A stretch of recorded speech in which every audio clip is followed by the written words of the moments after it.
Good morning, Sir James. Ladies, my lords, non-justiciability. We are dealing with a prerogative power. It's a prerogative power that has been expressly preserved by Parliament. It was preserved in Section 7 of the Succession to the Crown Act 1707, Bundle 4, tab 63 in our authorities. And in modern law, it was expressly preserved in Section 6 of the Fixed Term Parliaments Act, Bundle 4, tab 57 of our authorities bundle. And the exercise of that power, or more accurately, the sphere within which it operates, is subject to specific legislative control in particular contexts, but otherwise is not controlled or regulated by legislation. So Parliament has made provision, to which I will return, in specific contexts for Parliament to sit when it would otherwise stand adjourned or prorogued. And Parliament has also set out what might be described as outer perimeter provisions in the Fixed Term Parliaments Act, requiring Parliaments to sit for fixed terms, as the Act and its title suggests.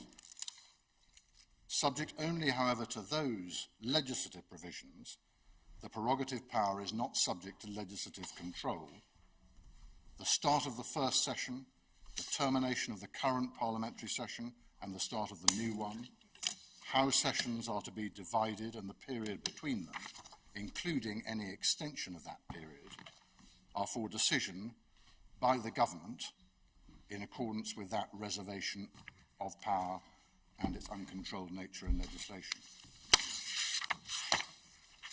So that's the scene as set. The case law, if I can turn briefly to that, has, we respectfully submit, three key features.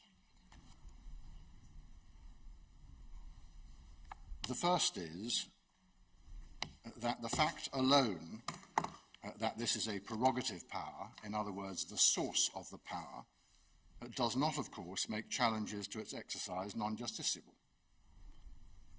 But the converse, we submit, is likewise not the case. In other words, just because a prerogative power is being exercised, judicial review applies in all its forms.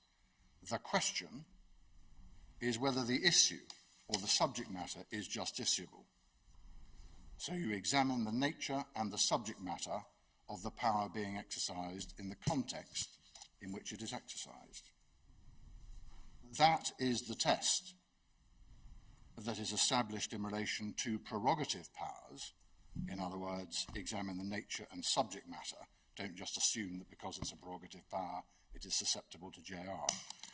In a long line of case law, which I can take, I hope, in relevant part, from our, I hope you now have a cross-reference case. I suspect it only may be cross-referenced into the Scottish bundles, but anyway, at least you've got cross-referencing into something. So our case, for the purpose of this appeal, if you would, and I'm going to take the quotations from there, if that would be convenient. I can give you, I can see Lord Cowan. You'll not be surprised, Sir James, to hear me ask, has it come electronically? Our case? The cross-reference. I sincerely hope, oh no. Not the cross-reference one. You can have it electronically, certainly. I very much welcome that. And it may be that before we give it to you, you get the English references as well. You're going to make me with that, the hard copy.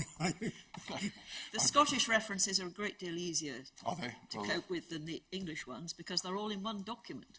Yeah. Whereas the English ones are in myriad documents, which are very difficult to navigate. Well, that's rather why I'm taking you to the quotations in the written case, so as to save you having that burden. But if you have the case, if you would, I was on the test being whether or not the issue is justiciable, so examine the nature and subject matter of the power being exercised rather than simply just saying, well, it's a prerogative power, so JR must apply. And the authorities for that are the GCHQ authority, which you have in case at paragraph 49, the quote from Lord Scarman.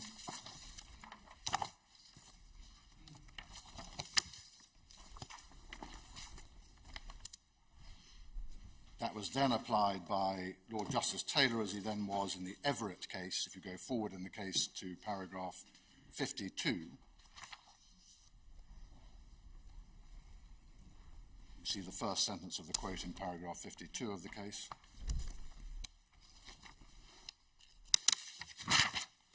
And it was confirmed by the Supreme Court recently in the Youssef case, paragraph 24.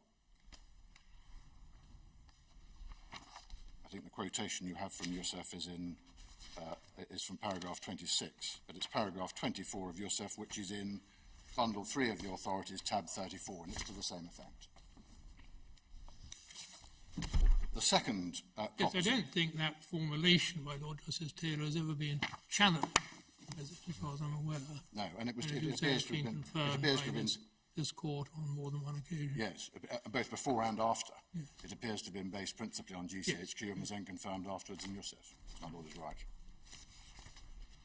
The second proposition is that the subject matter will not be justiciable, even in the context of the exercise of prerogative powers, if it is, and the phraseology is, political or involves high policy.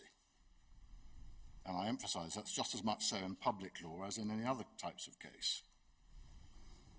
Can I just ask you, I mean, dissolving Parliament has always been accepted as one of the non-justiciable. Is there, in your submission, any material difference between the role of the court as respect to dissolving Parliament and proroguing Parliament? None at all, and I'm going to come to that as a specific topic because it's a matter of debate between my learned friend Lord Pannick and myself. But our submission is going to be none at all for relevant part. And you'll recall that in part my learned friend Lord Pannick says, well, you now have the Fixed Term Parliament Act, to which we say, so what? What you're actually comparing is prerogative when it was prerogative versus prerogative. So we say no material distinction.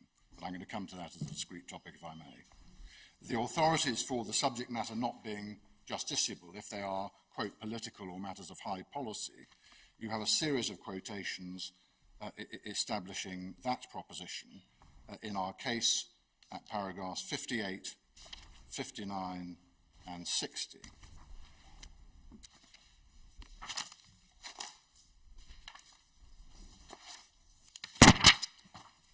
And I should say immediately in relation to paragraph 59 of the case, which is the quote from Lord Bingham in A, that of course the position there is, as my lady will well recall, and maybe other members of the court will recall, that was a Human Rights Act challenge.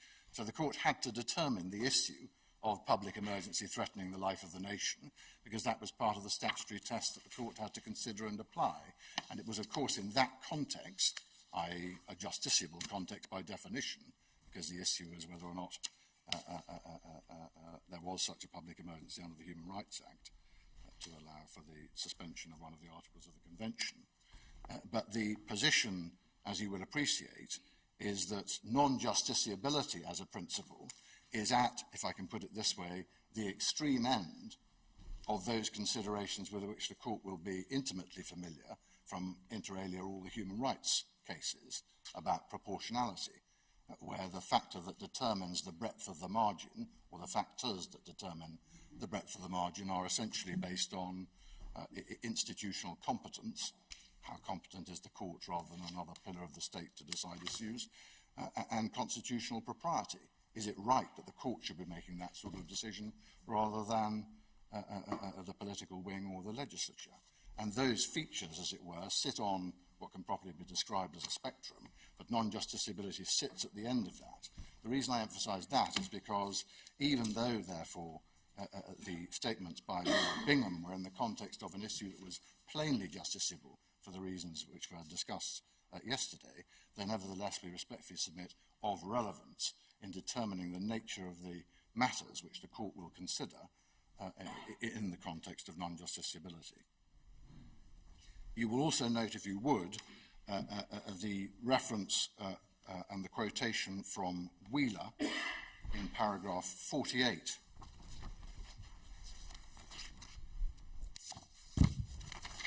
of the case. Sorry, that's 61? That's a false reference. 61, I'm so sorry. Yeah, 61 of the case. It's in bundle 4, tab 48 of our authorities if you need it. And in particular, the reference there to matters depending upon a political rather than a legal judgment, is the way they put it. It's about 6 lines up from the bottom, just before the acceptance of Mr. Sumption's submission in that case. And we also note a case which was inter alia about impropriety of purpose and whether or not the confidence and supply agreement affected or could be challenged under the Bribery Act, the decision of my Lord Sales in Maclean, and the quotation we set out at 63 and 64.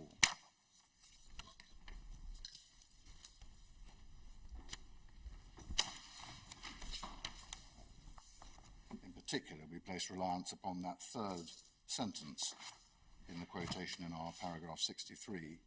In this political context, there is no relevant standard of impartiality or disinterestedness which has been breached. And then it goes on. And finally, on this aspect, we invite you to note the principled distinction between rules of a legislative kind, on the one hand, and matters left to political judgment on the other, a distinction drawn by Lord Bingham in the Robinson case, and we've given you the quotation, the relevant part of the quotation in paragraph 66 of the case. If I could invite you just to remind yourselves of that.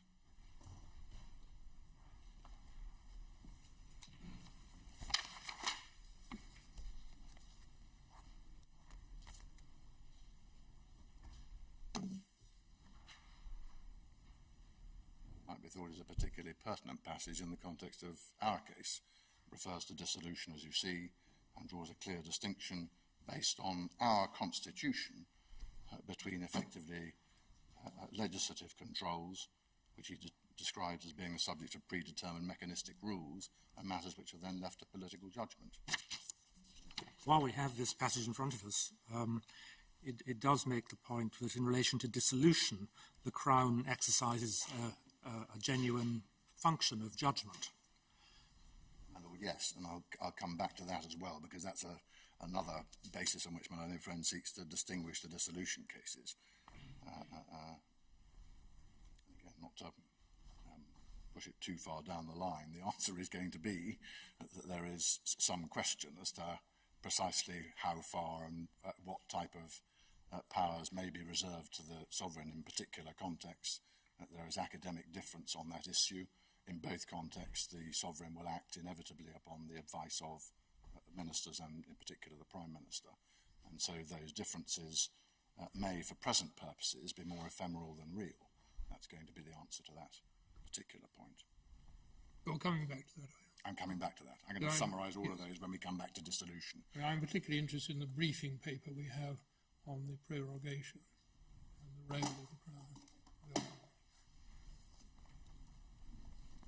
And so we respectfully submit, if you keep our case to hand and have the judgment of the divisional court below, which you probably have in hard copy and loose, I'm not sure where it's gone in the bundles,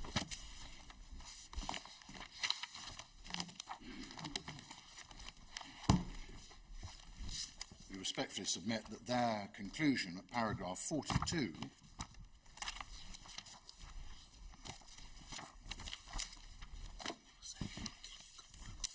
first sentence of 42 was correct.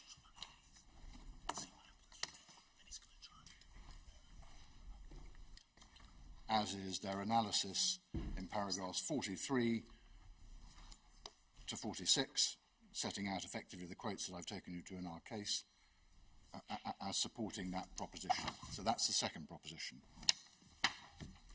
The third proposition is that the rationale for non-justiciability of that type of decision, in other words, of political or high policy decisions, is twofold. First, there are no judicial or manageable standards, to take that phraseology from, I think originally it was Boots, but I think originally in Boots was taken from the US Supreme Court judgments. There are no manageable or judicial standards against which to test the lawfulness of decisions engaging political or high policy considerations. I think it was taken, Sir James, from a rather different principle, which was the United States political question doctrine. Well, I think you're right, and I'll go back on all the history of that because it was subject to some analysis in those Crown Act of State cases that the Supreme Court considered, which I know you're very familiar with from the Iraqi litigation. And so we respectfully submit that the Divisional Court, if you still have that to hand, was also right. Could you just give me the reference to... You'll appreciate, Sir James, that my computer isn't working. So if and when you actually refer me to any of the documents, I'm going to be in trouble. Right. But never mind. Maybe we'll get it working before you do that. Right. I've got the hard copies of everything you referred to so far, but could you just remind me of the paragraph number in the Divisional Court's judgment which you were commending before I got into trouble with my computer? Yes, I think it was 42, Right. with the analysis that follows of the case law in 43 to 46. But those quotations are the ones that I've already taken you to in our case. So. And for no manageable or judicial standards or judicial or manageable standards, the passage in the Divisional Court's judgment I was recommending was paragraph 47, particularly the second sentence. That's the first of the rationale for the non-justiciability of political issues or political decision-making. The second is the one I mentioned in the context of the discussion on proportionality, which is that it would not be constitutionally appropriate for the courts to seek to do so. That is because the exercise of the particular power is appropriate for political, not judicial resolution and control, and that is fundamentally based on the separation of powers, which is an absolutely fundamental constitutional principle, as you are aware. And we respectfully submit that both of those rationale, the twin rationale, were pulled together in the Shergill case. And sorry to jump between the judgment and our case, but if you go back to our case and go to paragraph 58 for that purpose, in the judgment of the joint judgment of Laws Newberg, Assumption and Hodge, you will see... It is fair to say, is it not, Sir James, that the essay on justiciability, which is contained within that judgment, is not really the ratio in that case? that is. Is that a fair comment? That is not merely a fair comment, but an entirely accurate one. I suspect it may be an example of a temptation being utterly irresistible. We'll have to bear that in mind, Sir James, will we not? You do. There was the smidgen of a hook for non-justiciability analysis, but quite of that breadth and intellectual force may be a different question. My lady, I rely on it even if strictly obiter, on the basis that, as Lord Bingham I think once said, there is obiter and there is obiter. And this is a passage which we respectfully submit does properly encapsulate the twin rationales that appear from the case law and is a crisp summary. What the court there said, or the majority judgment there said, was that the issue was non-justiciable because it was political. It was political for two reasons. One was that it trespassed on the proper province of the executive as the organ of the state charged with the conduct of foreign relations. The lack of judicial or manageable standards was the other reason why it was political. So you get both strands in the single helpful quotation. So those are the three core rationale, the three core principles or propositions we take from that case law. Well, do you accept, Sir James, that it is for the court to decide what the limits or the extent of the prerogative power are? My lord, I do. I do. And do you further accept that the prerogative powers are constrained by overarching fundamental rights? My lord, in some circumstances they are. Established principles. So there are constraints to the power, and it is the purpose and role of the court to consider what those constraints are and whether they've been exceeded. It is. I don't seek to deny that. I think my learned friend sought to rely below on, not so much here, but on the rule of law as supporting his case. We respectfully submit precisely for the reasons that my lord has just given. The rule of law does not advance his case at all, because we have always accepted that it is for the court to decide all sorts of issues relating to the prerogative, including whether it continues to exist in the face of legislative intervention and what the limits of a non-justiciability principle should be. Would you accept that the exercise of the power to prorogue Parliament has the potential to affect or undermine Parliament's ability to carry out its constitutional function of holding the executive to account? My lord, by definition, I'm not sure I'd accept it in exactly those terms because I'd be accused of accepting a contentious proposition, but by definition, prorogation, and it's a point that I will come back to, has the effects that it has. So the bills that were previously before Parliament fall, they can be reintroduced, so that parliamentary questions cannot be asked, so that the parliamentary committees do not sit. So, of course, to that extent, it has the effects that it has. That my submission will be that, despite those features, this is a well-established constitutional function, exercisable and to be exercised by the executive, and the question remains whether there are, to go back to the rationale identified in Shergill, whether there are judicial or manageable standards against which the sort of political judgments that are inevitably interwoven into decisions to prorogate, whether there are such standards, I'm going to come to analyse that, and also whether it is, as a matter of constitutional propriety, appropriate for those controls to be exercised by the courts, as opposed ultimately to the body to which the executive is ultimately accountable, namely Parliament.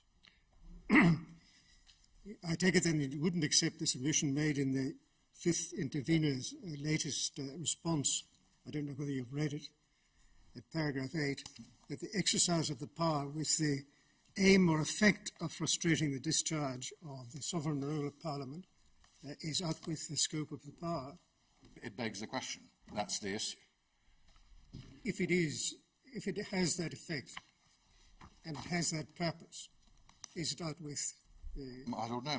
My submission is that these are political judgments, but I'm going to develop those submissions, and that is essentially the argument that is going to be developed, is whether that proposition is right or wrong. Right, well, we look forward to that. We've started at least. My ladies, my lord, those are the three propositions we take from the case law. Lord Panic submits, if I've understood the submission correctly, that prerogative powers are effectively justiciable because they involve the exercise of executive power. But my submission in answer to that, if that is the case that is made, it was certainly the case that was made overtly below and appears to underlie many of his submissions here, if that is a submission that is made, the principle we submit is not that all exercises of power or all exercises of prerogative power are justiciable by definition, in effect because they're exercises of power. The principle is that justiciability depends on subject matter. For all the reasons that I've taken you through and supported by all the case law, including the judgment of Lord Carmouth, I think it was, in the Youssef case between paras 24 and 26, analysed by the Divisional Court in their judgment at 37 to 38, if your computer is back up and running. My learned friend Lord Panic's principle would also be far too broad, we submit. It would deny the possibility that some subject matters may indeed be unsuitable for judicial intervention for either of the two reasons that were identified in Shergill, and it's directly contrary to long and high authority. And it is to be noted throughout these submissions that my learned friend Lord Panic's case, focusing as it did on impropriety of purpose, does not seek to, or nor could it, cut down the bases of judicial review. He says that this prerogative power is subject to judicial review on all of the traditional bases: rationality, relevant and irrelevant consideration, improper purpose. All of those controls, he says, can be exercised over decisions by the executive to prorogue Parliament. And I'll come to the question as to whether that can possibly be right. And we submit that the three propositions that I identified, with the possibility, even in public law and even in relation to prerogative power, of some non-justiciability cut out, is positively consistent with the rule of law, not merely for the reason that I gave in discussion a moment ago with Lord Kerr, accepting that it was for the court to set the boundaries of non-justiciability, but also for the separate reason that I touched on earlier, which is that the separation of powers is at the heart of the rule of law and is respected by the courts and underpins the second of the rationale for non-justiciability, namely constitutional propriety. Who should make the decision under our constitutional arrangements? My learned friend Lord Panic also suggests that the list, the famous list from GCHQ onwards of those examples of powers that were non-justiciable, including dissolution, but also foreign policy and so on, that the world and the case law has moved on since that list was first set out. And that is true. It has indeed moved on. But none of that moving on has created the principled approach for which he contends, namely that a power is judicially reviewable irrespective of non-justiciability just because it is involves the exercise of executive power. None of that case law has come close to establishing that proposition. Indeed, that proposition, as I've indicated, is positively inconsistent, not merely with the older authorities, but with the newer ones, including USF powers 24 to 26, and indeed a case relied on quite heavily in my learned friend's written submissions, the Abbasi case, in which some legitimate expectation control was exercised, but the court was concerned to make absolutely clear that there was still what the court described as forbidden territory. There was still forbidden territory, even in the foreign relations sphere. The second, also related to a particular rights of an individual who was being that was the other point I was going to come to. Those developments, and it comes back perhaps to a point that my Lord Kerr was putting to me as well, that those cases, that development tends to have occurred in almost all, if not all of those cases, where those subject matter areas crossed into or directly affected or abutted on individual rights. And there's no suggestion that we are in that territory here.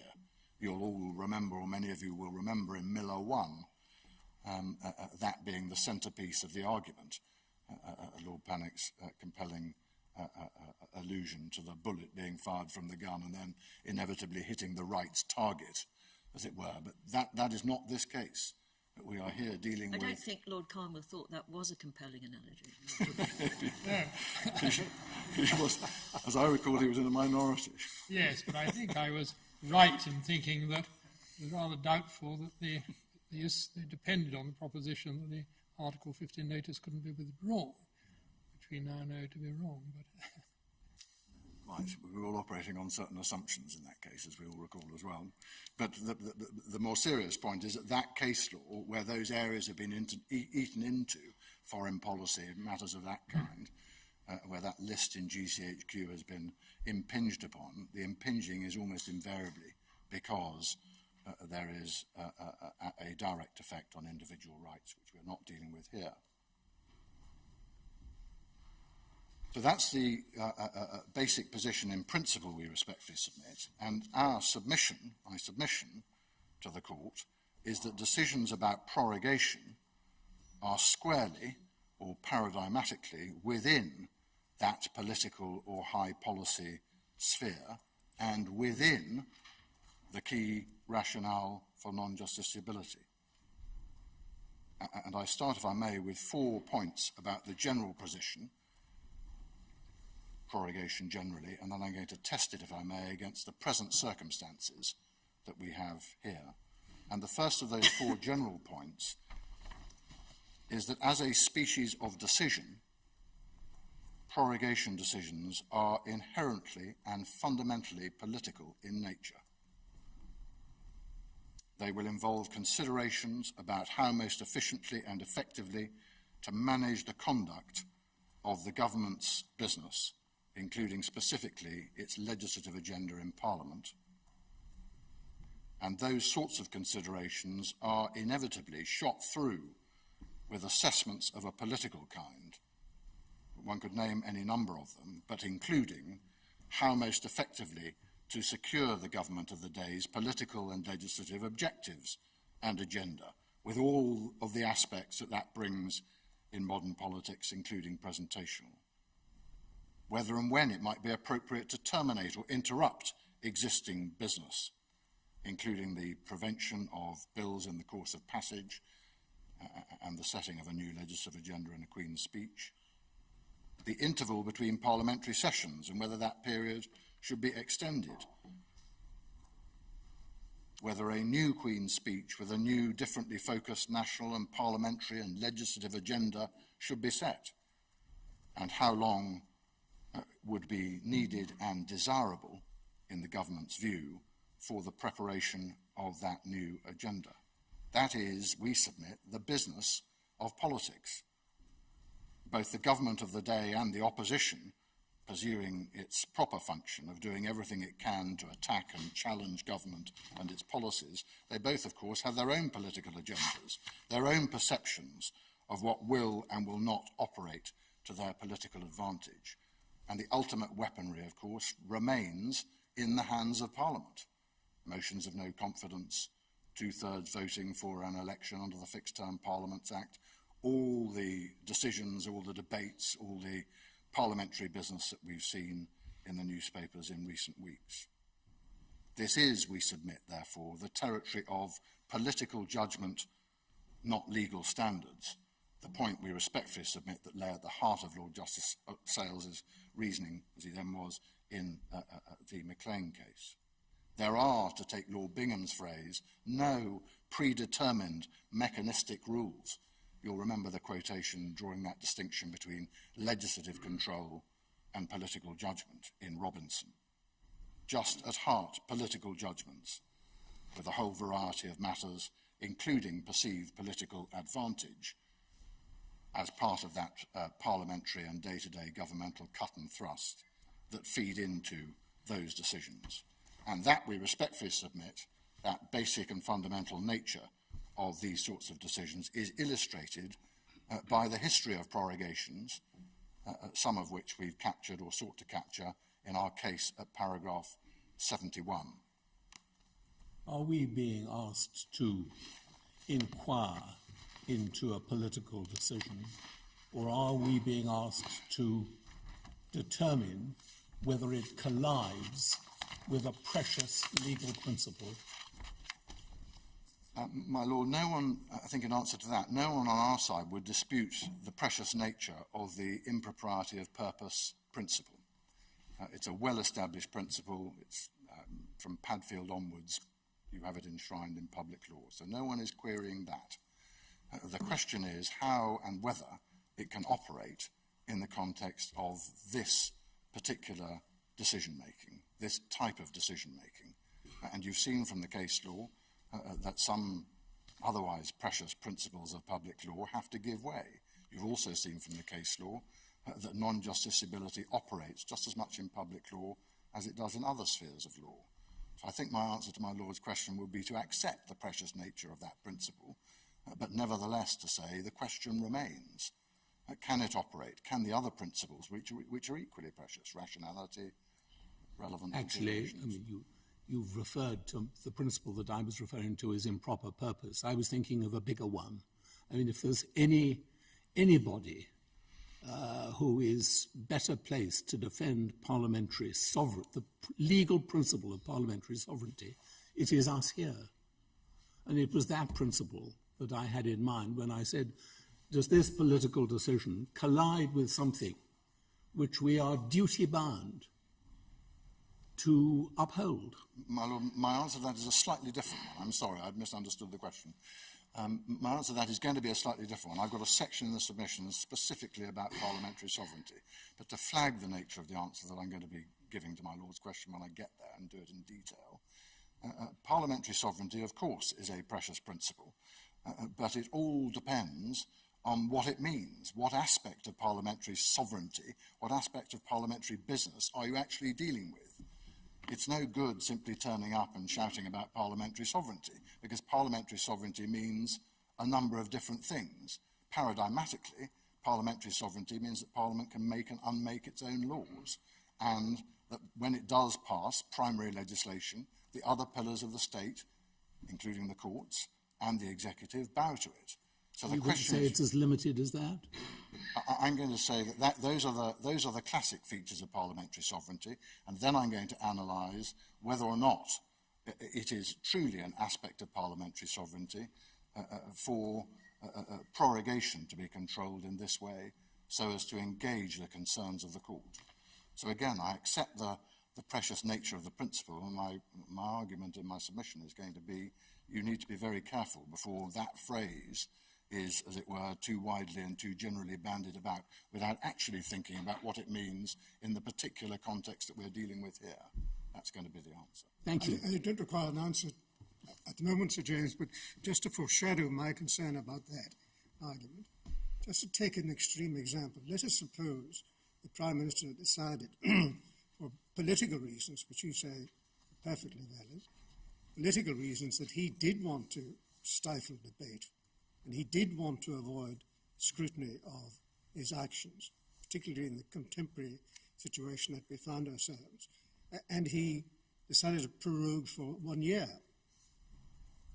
How would that, well, don't answer now, but that is exercising me at the moment. It is, and that was the glove thrown down by Lord Bannock at the end of his submissions. How do you deal with that possibility? It's to some extent in the same box as the question my Lord put to Lord Keane yesterday about bribery, the bribery and corruption, the extreme examples, prorogation forever. Does that not indicate, is the submission as I understand it, does that not indicate there must be some form of judicial control? And again, I'll come back to it, but a part at least of the answer is to remind the court of I think it was the Canadian Supreme Court who said be very careful about establishing principles by testing them against extreme circumstances. That Not exactly unconventional to do that, is it? Well, my Lord, there is caution required, we respectfully submit. That isn't our case. Well, and there are controls that can be exercised against extreme length, including in particular the intensely practical point that the armed forces need discipline and the government needs money to operate. But ultimately the controls are political. I echo and do not retreat in any way from the answer given to you by Lord Keane yesterday, which is that they're political controls, and ultimately it's open to Parliament to exercise control in all of those extreme situations over the government.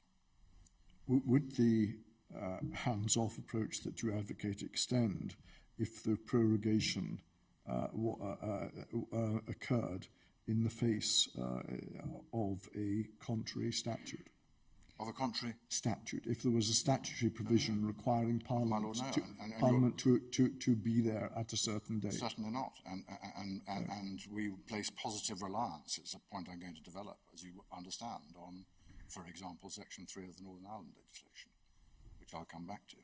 Yes, I'd be very interested to have the government's explanation on that section, but you are accepting that if the government acts illegally by defying a statute, in that context, the courts could intervene.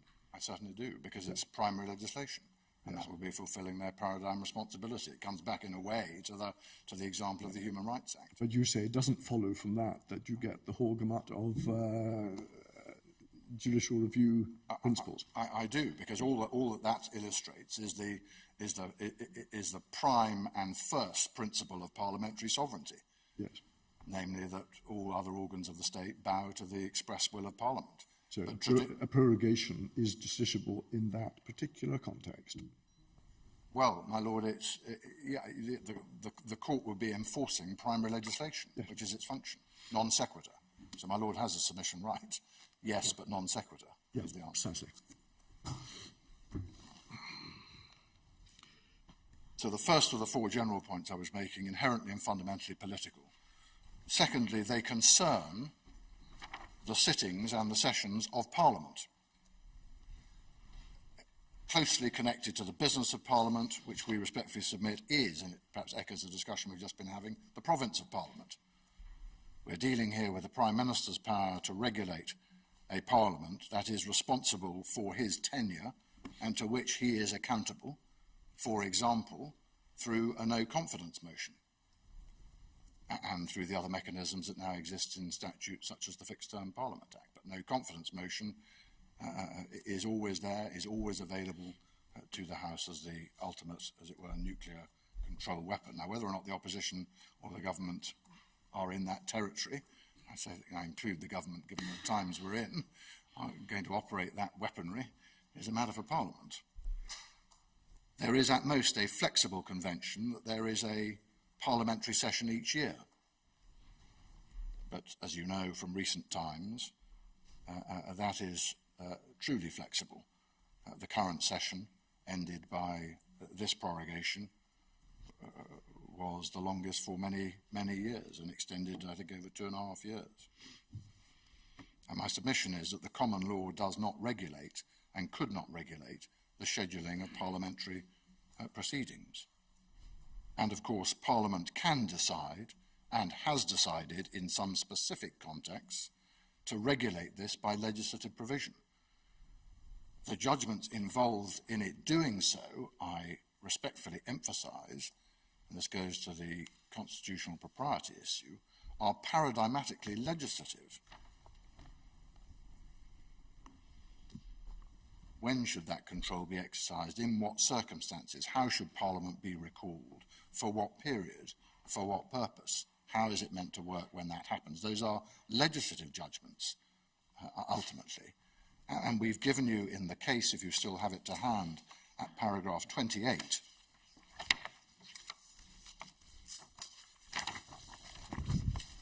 examples of other legislation, apart from the one that I'm going to come back to in 1 second, but other examples of legislative intervention of precisely that kind. Pretty much always in standard form, as you see, requiring Parliament, in effect, to be recalled if it stands adjourned or prorogued at a particular point in time. But you see that Section 3 of the Northern Ireland legislation, with which you're very familiar, you will see that that is, as it were, but a recent example of Parliament doing precisely that thing. You'll be coming on, I take it, to explain how the prorogation doesn't cut across Section 3(2)(a. Yes, I will. I will.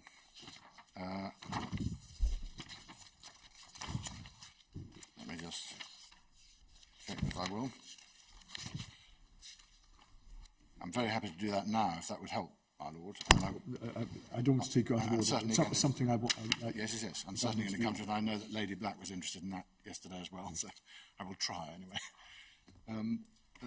Perhaps if I can pick it up then, so I don't lose the flow of it, if I may. But the very recent example is the one mentioned in the next paragraph of the case, which is Section 3. Precisely how it works we'll come to, but it is an example of Parliament deciding that in certain circumstances, even if there's prorogation, it's going to require Parliament to be recalled. And the provision is set out in paragraph 29 of the case, and the effect of it is summarised in paragraph 30 of the case.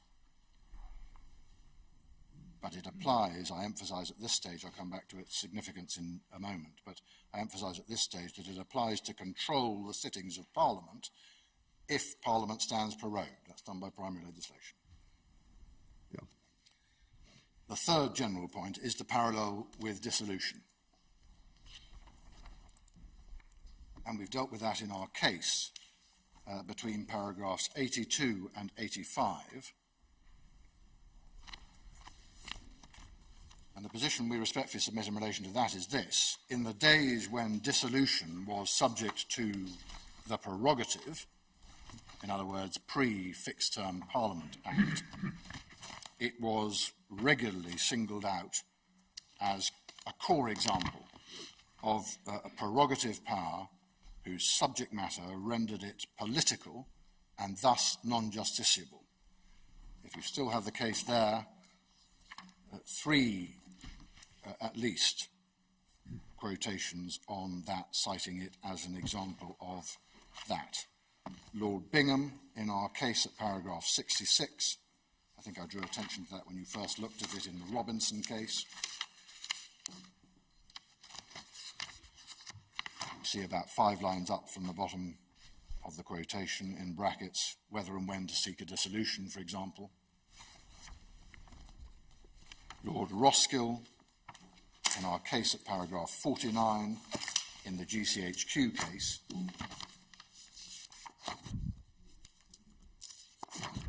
and you see the dissolution towards the end of the line, about halfway through that quote, in the long list of things that are non-justiciable. And Lord Justice Taylor, if you cast your eye down the case to paragraph 52 and the quotation from Everett,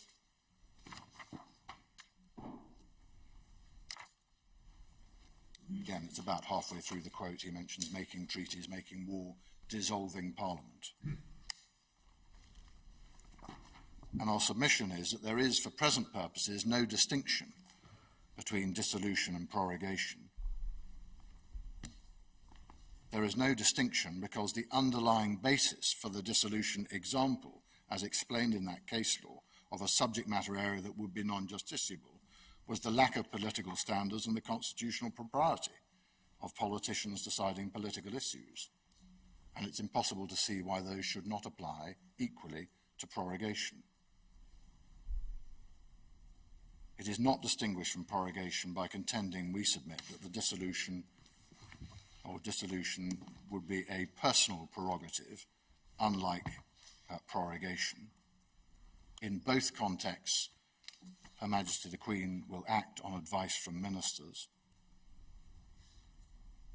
Whether prorogation or dissolution is in fact personal, and if so when, is governed in any event by convention and not by law, and, it may be said now, is the subject of some considerable academic debate.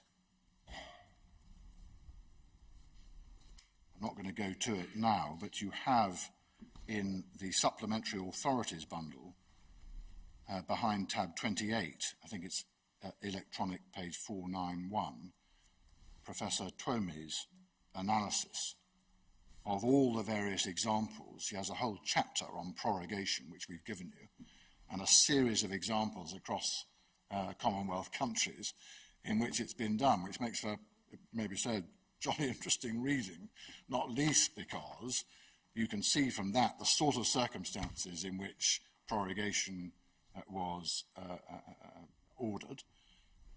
You can see governors and governor-generals getting involved and deciding they're going to delay for 2 hours before announcing whether they're going to accept it to indicate that they were exercising a discretion. Could you just give the reference to that Lady, again? I'm so Is it I from think your authorities bundle or it's the in Cherry supplementary authorities bundle.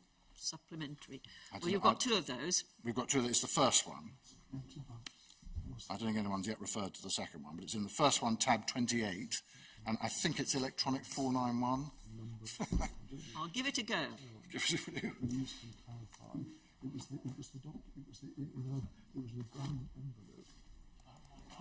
Well, it's headed 8, prorogation. Yeah, well, that's very promising then. Yes, that's it. Good. And so I'm not going to go through it because there's a series of examples of prorogation being used, in many cases, for overtly and obviously political purposes, and indeed for present purposes, indicating that at least in certain circumstances when governors and governor-generals were dealing with these things, they were at least thinking about whether or not they had a discretion or they didn't have a discretion. But it gets further than that. And I think this is why the briefing paper which we have at page 169 of the main one draws on Antone's analysis and gives us, well, the recent 2008 example in Canada, where the Queen's representatives took a very active role. And that paper indeed raises at the end the very question we have before us now, which is whether, if a Prime Minister who didn't have the confidence of the House was to seek prorogation, whether the Queen would be bound to accept that. Well, my lord, you say the very question we have now. In some ways, that's the very question we don't have now. Well, it may be. I mean, Because- come and look at that, page 194. Yes. But my I lord really, Lord. It's in the Miller trial bundle, yes? in the Miller trial bundle, yes. Is that the electronic page number? I don't know what it is. It's a hard page I've got, I think. It's tab 29. Oh, they're different. Oh, yes, they are. You had 63, don't you? I think you had 63, yes. So they're 250. 258. Yes. But, you know, I mean, that deal, you see, under the paragraph, page 1, paragraph 2.2 of that, it deals with the question of authority for prorogation.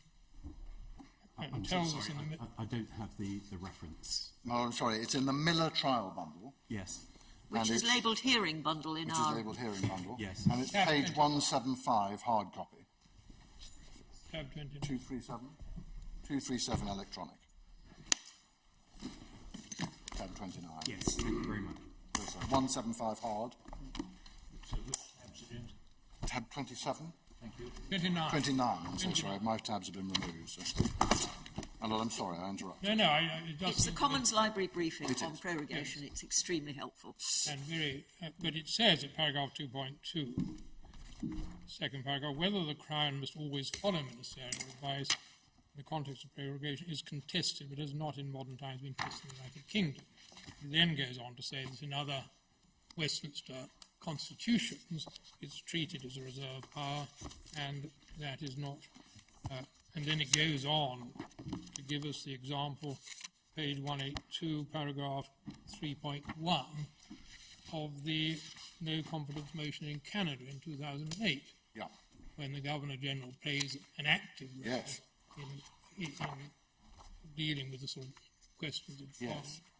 And then at the end, page 194, or whatever it is, thirdly, in the absence of a clear statement of confidence in the government, it cannot be said with certainty whether the Crown would follow the prorogation advice of the Prime Minister. The very act of asking the Crown to acquiesce to a lengthy prorogation involves the constitutional monarch in a profoundly political question, which ought probably be resolved by parliamentary means. Now, we have it on the authority of the Leader of the House. In this particular case, the Queen decided that she didn't have any role in the matter. But do we know whether she had seen this, or her advisers had seen this paper? My lord, we don't, and in any event, even if she had, the examples from the Commonwealth, as you will have seen, this is, I think, the stuff of the Twomey article, consider, at least in those contexts, that the reserved power operates only in limited circumstances, including in particular when and if there is a problem reflected in a no-confidence motion of the government clinging to power in circumstances where it has no warrant to do so, but not otherwise. So there are all sorts of questions Yes, but about that. I think the point I'm concerned about is this. It seems to me it can work both ways. One of the points that Lord Panic makes is there are no checks and balances. You know, there's nothing to stop. If we don't intervene, then there's nothing can be done to stop the Prime Minister dispensing with parliamentary control. Whereas if the case is that in fact there are controls which in principle could be exercised, but as a matter of convention are not, well then it seems to me that may raise a very different situation. I'm very concerned we don't make the mistake we made. Well, we don't get in a position where we're deciding these major constitutional issues on a basis which may not represent the true position as to the Queen's role. My lord, the difficulty perhaps is that you'll appreciate that there is some sensitivity around this issue because there are different interests which aren't purely governmental involved. So I think the furthest I can go in relation to that, and I think it is a reflection of what sits in that briefing paper, is that the position in relation to the involvement of any sort of personal prerogative, both whether and if so when, of the sovereign, is a matter of some considerable uncertainty. And the reason I go there for this purpose at this point in the submissions is because the court can't proceed on the assumption that the way you just simply distinguish dissolution is because that does involve some personal prerogative or some personal decision-making by Her Majesty. In this case, is it the government's position that Her Majesty the Queen had any prerogative power? My Lord, you've seen the statement of the Leader of the House, and I don't seek to depart from that. He's making a statement, presumably from a political standpoint. He is. And I have no instructions and no position on that general constitutional question. Well, you're not arguing from a legal perspective that there is any prerogative power vested in the Queen. I'm making no submissions either way on that. For reasons that I hope you'll understand. But the position is, as reflected in the briefing paper, that it's a matter of some uncertainty, some academic debate, some difference of practice in the Commonwealth. The Twomey article is interesting because it illustrates the different circumstances. It has all sorts of echoes for the purpose of this case, not least in illustrating that prorogations have frequently occurred across the Commonwealth scene for nakedly political reasons. Different questions around whether or not, if there is a personal prerogative or personal decision to be made by the representative of the Queen in those contexts. Different questions to be asked around whether or not that applies across the board or only in certain limited circumstances. There's some suggestion in the Twomey article that it's a much narrower group of things where the government has lost the confidence of the relevant legislature. But we are overtly not in that territory here. No one has, despite the opportunity to do so, introduced the motion of no confidence in the government. Sorry to press on, Mr. James, but underpinning my Lord's question was, in reaction to Lord Pennock's submission, that if the courts aren't the medium by which control can be exercised, then there is none. And my Lord raised the question, well, is that constitutionally correct? Because the Queen, on the view of some commentators, might have a prerogative. I make no positive submission to that effect. Thank you. Just to finish, I mean, that's very helpful, but just to complete, I mean, reading the Twomey chapters, which I think are very interesting, in none of them does it seem to have been seen as a role for judicial review.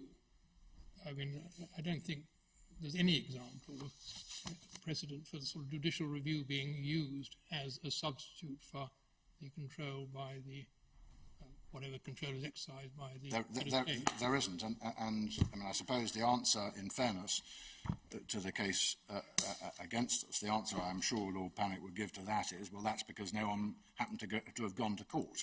That issue has not been tested, but we respectfully submit, in agreement with, I think, the thrust of my Lord's question, that it is of at least some interest, particularly given the politically controversial nature of some of those prorogations, that no one has engaged in any attempt to say that this is a matter that could be controlled by the courts. In fact, I think in Chapter 10 there is some discussion by Professor Twomey of the possibility of involvement of the courts. And what I wanted to ask is, if there are constitutional principles that require to be policed, in our constitution, isn't it more appropriate for the court to do it rather than for the Queen to have to be sucked into what may be decisions with political ramifications?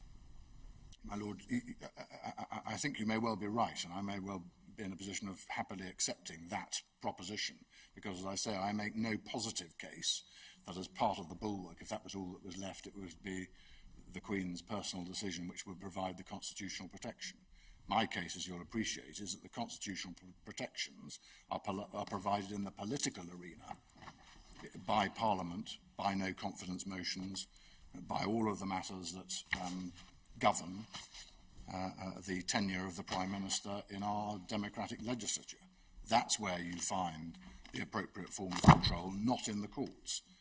So not merely do I not assert positively that the Queen provides any such constitutional control, but I respectfully submit that there are, nevertheless, the requisite controls provided in that way. Have we got a chronology anywhere of the events from mid-August? I don't think so. But we can, I'm sure, produce one if it would be Just helpful. thinking about what time there was in Parliament at various stages. Thank you. Assist with that.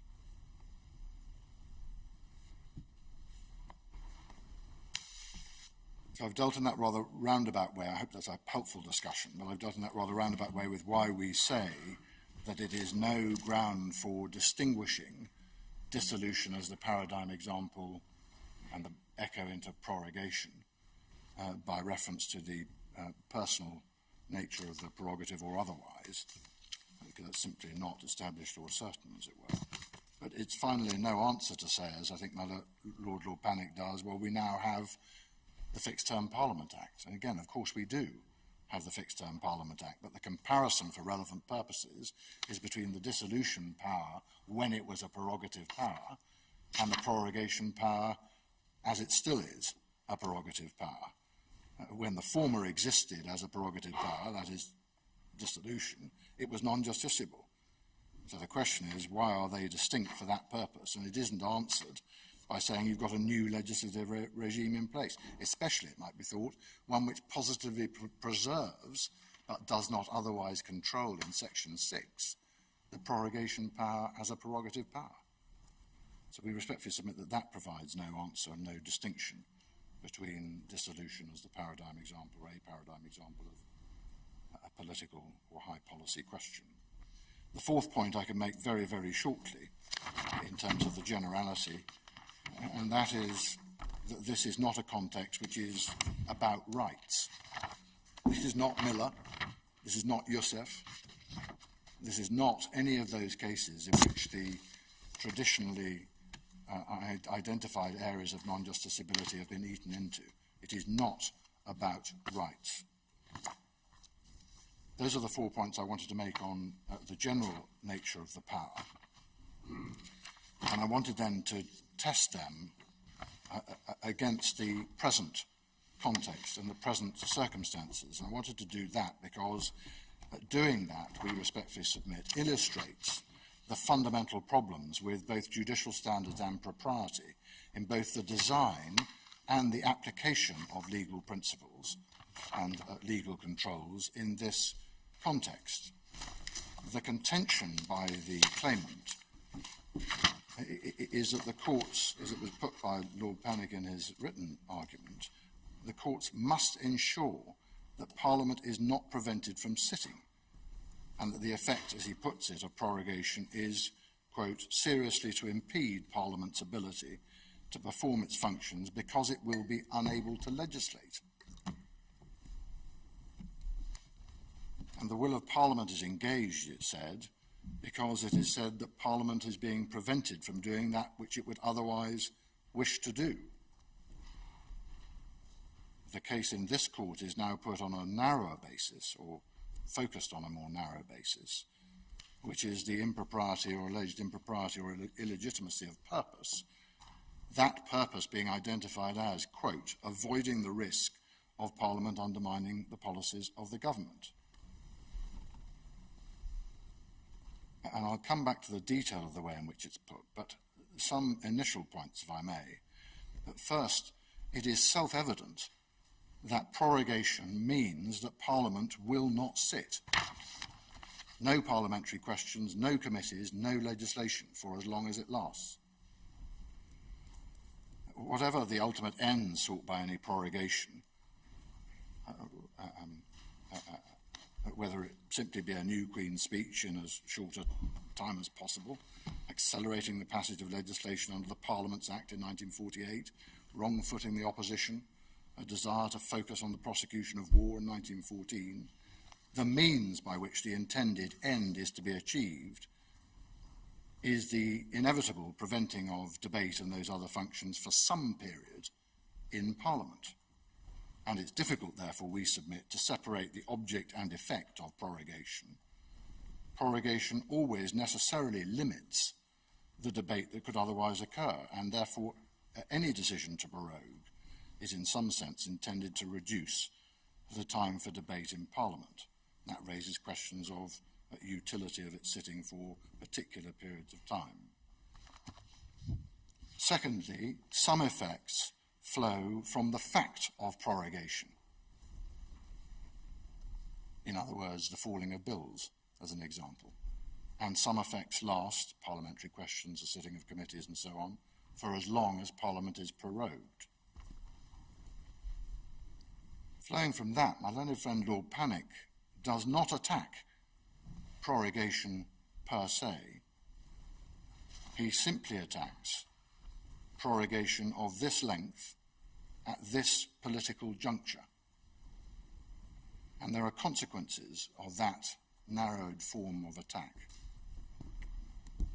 The first is that it is those features of this length at this political juncture which are the focus of the arguments about judicial intervention. And I emphasise that because the constitutional principle that he advocated appeared to be that Parliament must always sit and have opportunities, and have the same opportunities it has when it's in session. Well, that was at least the position until pulled back a bit by a question asked by my lady, Lady Black, and he then reverted to the case run in the divisional court, which was that the period was what was being attacked, and that it should not exceed what he then described as a period that was reasonably necessary for the purpose of the prorogation.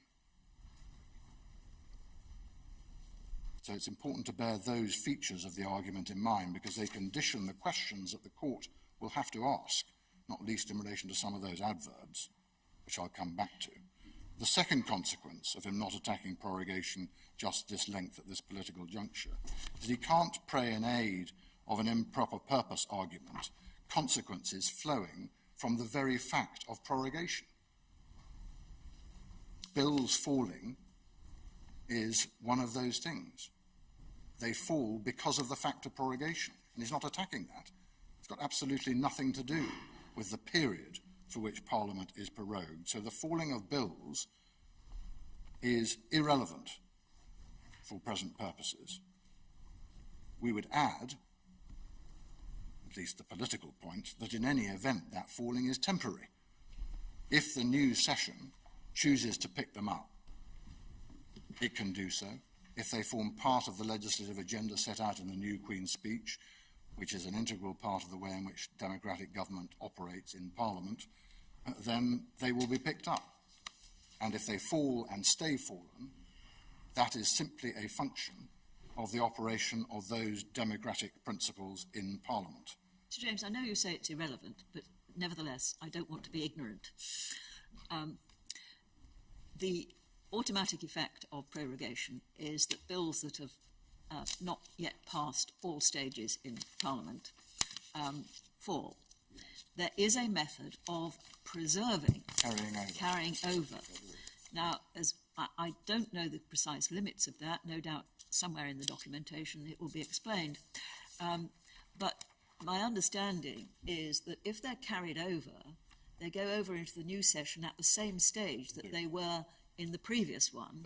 Whereas, of course, if they fall without being carried over, they have to start all over again. My lady, you're right.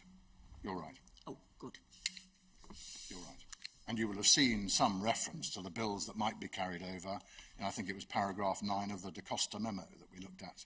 But there is, in fact, only one bill has been carried over. I'm sure we can check the precise number in which one it was. Well, the Public Law Project's recent submission I'm having it whispered in my ear that they're wrong about that, but whether they are or they aren't, we can check. It's a matter of fact. Thank you. But we'll make sure. But my lady is right. They do go back to the beginning, as it were. But the option, as I say, remains for the government to make time, for Parliament to make time for those acts that otherwise fell and were not carried over. It does postpone the debate, and some may be. It does postpone the debate, and some may be time critical. That's possible. All of that is possible. But all of those are just simply functions of Parliament operating. And Parliament can legislate, as we know from recent events, very quickly if it considers that's the appropriate thing to do. So if there is time-critical legislation that Parliament judges needs to be passed time-critically, then that's what it will do. I think my answer to my lady's question. Sir James, I was a bit concerned to hear you say that some of the evidence given in the Public Law Project presentation is wrong. You have actually replied to that in your skeleton in reply, and we've obviously been reading that. Well, I think it's the latest one. It's the one we got this morning. Is there? There's another, is there? I'm so sorry. We have replied to their previous submissions. Yes, and then they replied to your reply. Well, then they replied to our reply. I'm sorry, I don't know whether the court's granted permission for them to do that yet, But do you do you challenge that 5 Brexit bills have fallen completely? And do you challenge that a mass of delegated legislation has got to be in force by the 31st of October, and now can only be in force if the made affirmative procedure is invoked, under which it is made before it is scrutinised? Well, I'm sure that the basic parliamentary procedures by which those time-critical things can be dealt with is not going to be the subject of challenge. But I got the note this morning, and I had my mind slightly on other things this morning. So I apologise for not having a complete answer to that yet. But it may be appropriate for us to simply check the new note to see how that operates. Thank but you very much. my principled answer is going to be the same one that I gave to my lady, which is that if Parliament considers that those time-critical pieces of legislation need to be passed time-critically, then they will act accordingly. Yes. That's a matter for them. I mean, but there must be a limit to what Parliament can do, because we all know that parliamentary time is in itself a scarce resource. So it's not as though it's infinitely expandable in the period down to the 31st of October. It isn't, but no one has sought to make a case that it is, nor could there, I think, impossible to pass the legislation that Parliament requires. Right, for but whatever purpose. I think what my Lord Wilson was, well, one of the things he was asking you about was the passage of delegated legislation, which will be very important to have in place by the 31st of October if Brexit happens on that date. And on my understanding, that's going to go through without scrutiny in Parliament before it is made, because it has to be made in the period of the prorogation. Well, my Lord, I don't know, I'm afraid, having not seen this morning's effort. No, well, I thought that was... That was in the earlier. That's in the original. But we've got... That is in the original public law project presentation, to which you have replied. Yeah, and my Lord, our answer... If that is said to be wrong, we should be told. Yeah, well, I'll double-check that. But Thank you. My answer of principle is the one that I've given. Of course, Parliament's time isn't infinitely expandable, and they may have to make, ultimately, judgments about which ones are more important than others. But this is, in the end, a matter for them. Thank you.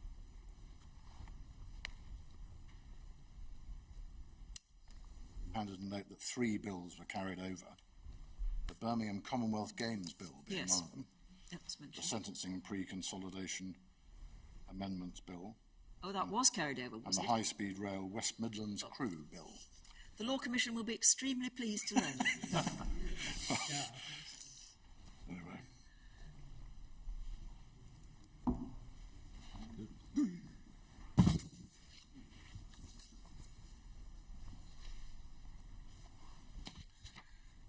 So those are the points I wanted to make, the initial points I wanted to make. Non-justiciability, as we've seen, is a principle underpinned by the 2 rationales, the manageable standards and addressing and answering the questions necessary for constitutional propriety. And that does involve, therefore, considering with some specificity what questions the court is actually being invited to and would have to consider for the purpose of all of the JR principles that are said to be in play, including impropriety of purpose, reasonably necessary for the purpose, and so on.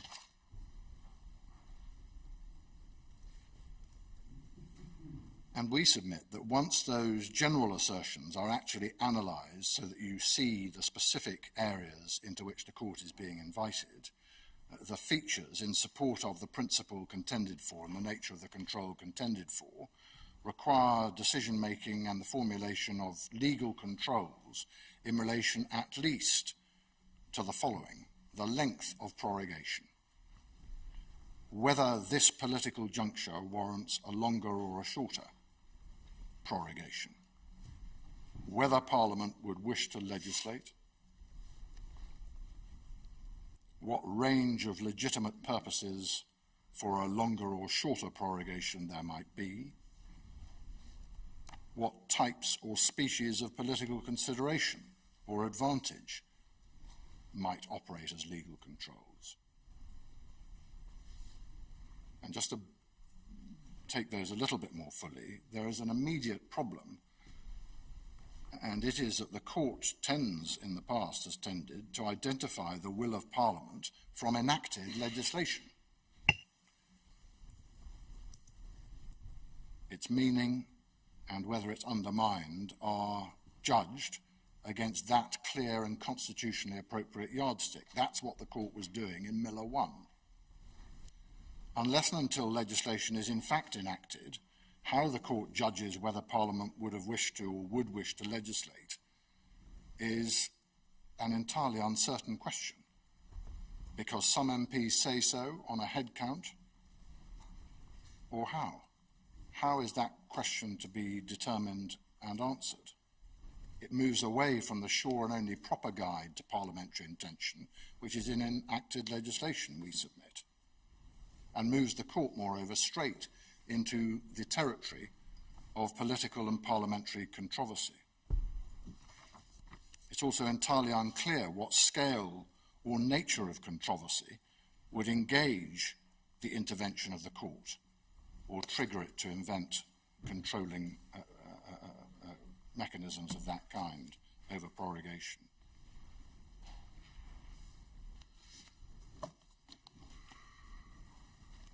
The next set of questions surround the length of the prorogation and the sufficiency, to put the same point in a slightly different way, the sufficiency of the opportunity for Parliament to legislate or to oversee.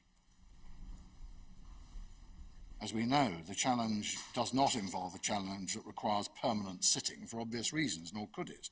The case is that there has been insufficient opportunity afforded to Parliament to legislate or oversee in the context specifically of Brexit, and most specifically in the claim advanced by this claimant for the possibility of a withdrawal without a deal on the 31st of October.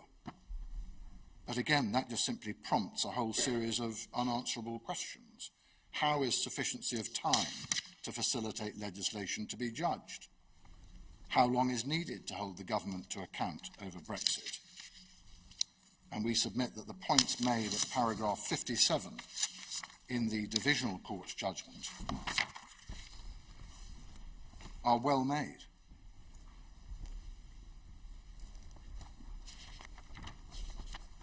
It is impossible, said the court, for the court to assess by any measurable standard how much time is required, quote, to hold the government to account, including passing legislation that would require the Prime Minister to take steps to avoid the United Kingdom leaving the European Union without an agreement.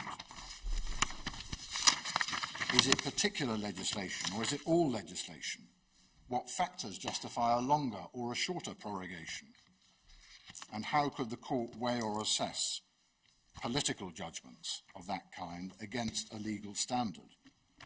And again, we respectfully submit, if you still have the Divisional Court's judgment to hand, that the analysis of the Divisional Court at paragraphs 54 and 56, which I'm sure you've read so I don't repeat them, is correct.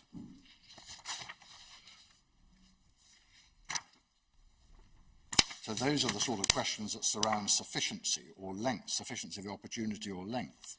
What about the controlling reasons for the advice? Well, again, they're going to be shot through with political considerations, as history demonstrates. And indeed, it may be entirely or purely for a perceived political advantage. What are the controlling principles there? How is the court to judge what is relevant and irrelevant, what is rational, ultimately, in terms of the decision, and what is not, when it can't weigh those political judgments in the balance in any sensible way? So my learned friend has sought to focus on proper or improper purpose or motivation or effect as an abuse of power, as he puts it, as the controlling principle. Just in relation to abuse of power, we do recommend to the court the quotation from Lord Justice Laws in the Nadaraja case, in our case at paragraph 90, effectively saying, be careful of abuse of power, because that's simply an overarching way of describing public law unlawfulness. It doesn't actually advance the analysis. But however it's precisely put, the essential problem of trying to introduce proper or improper purpose into this prerogative of prorogation territory remains that has been identified already by the courts. That is the significance of the Sandiford decision.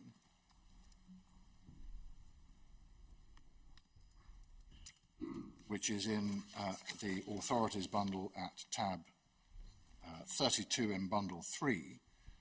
Again, I can probably take, I think, the quotations from our case, the quotations of relevance from our case at paragraphs 88 and 89 from the judgments of Lord Carnwath and Lord Mance on the one hand and Lord Sumption on the other.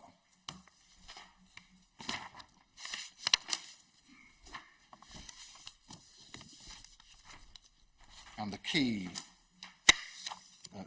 thought, if I may so characterise it, is in the passage from Lord Carnwath's judgment we quote at paragraph 88.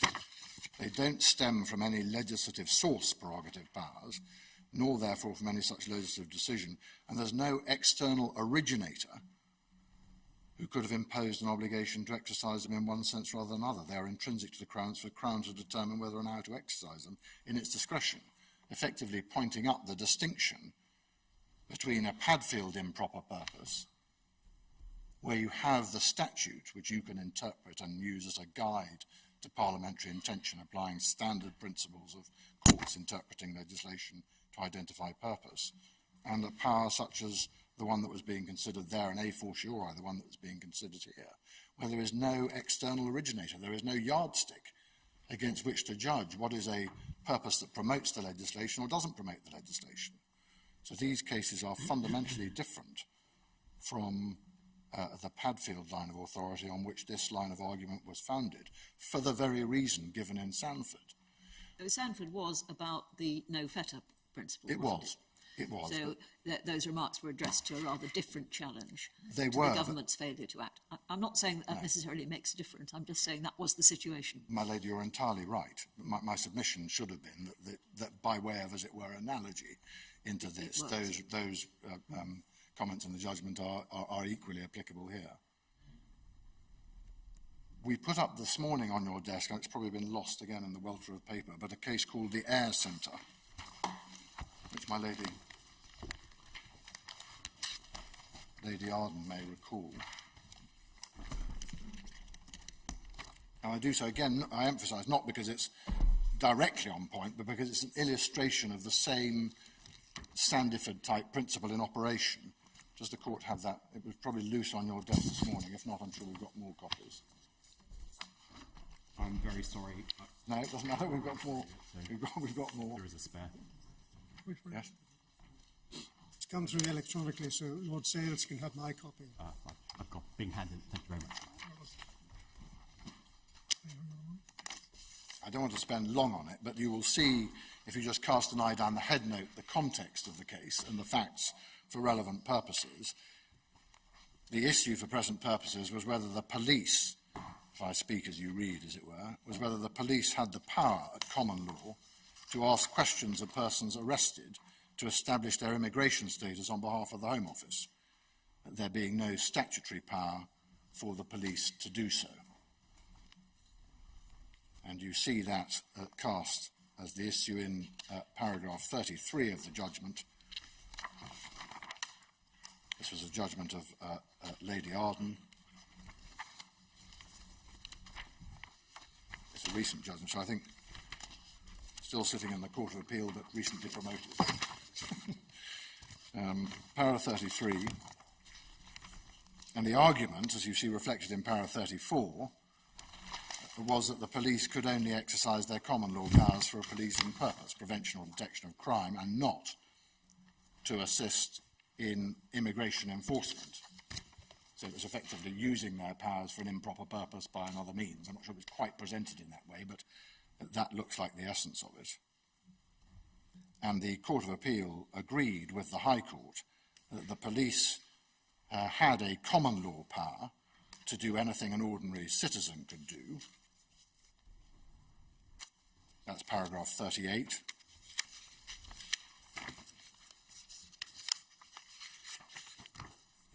They then concluded in 39 the additional statutory powers of a police officer over and above those held by the ordinary citizen didn't constrain or restrict those common law powers, 39. And they then concluded that the common law powers were subject to ordinary principles of public law, but couldn't, in effect, be assessed by reference to purpose. So the key bit, for present purposes, is really between G and H on page 3012. What they did not have to do, however, is find some specific police power to enable them to do something ordinary citizens can do, nor do we accept the principle that public bodies must exercise their powers for purposes for which their conferrers engaged on the facts. Mr. Milford submits he was for the police, and we agree that this case does not concern any specific statutory power conferred upon the police. The issue is a different and anterior one, namely whether the police can exercise the same non-coercive rights and powers as any other natural person. In other words, whether a common law power was being exercised, where a common law power was being exercised, the Court of Appeal agreed, entirely in accordance with that Sandiford principle, that the purpose principle had no purchase. It could not be asked the purpose for which the power had been conferred, because it wasn't a statutory power conferred for any particular purpose. So that's another illustration of Sandiford in operation, we respectfully submit.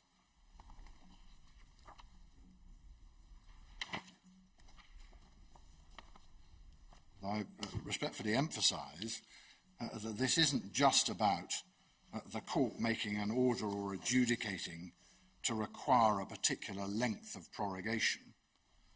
And ultimately, you drift pretty close to that in terms of a rationality challenge, if that were to be made, and that hasn't, of course, been shut off. The court, of course, couldn't do that. But the fact that it couldn't illustrates, we submit, a deeper problem, and the deeper problem is the lack of standards against which to test the standard JR controls. What's relevant and irrelevant, what are proper and improper purposes, what is rational. They all have to be tested against some standard.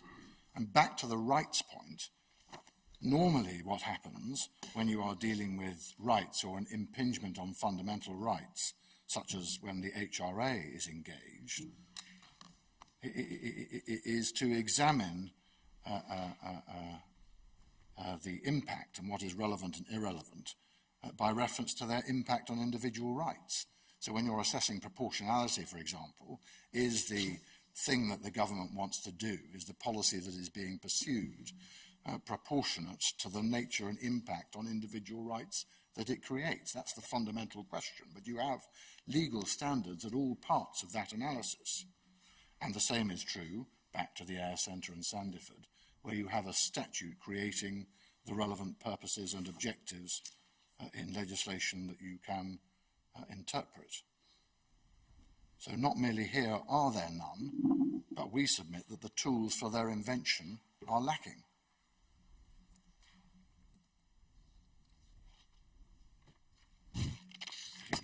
What about political advantage or political issues and how all of that plays?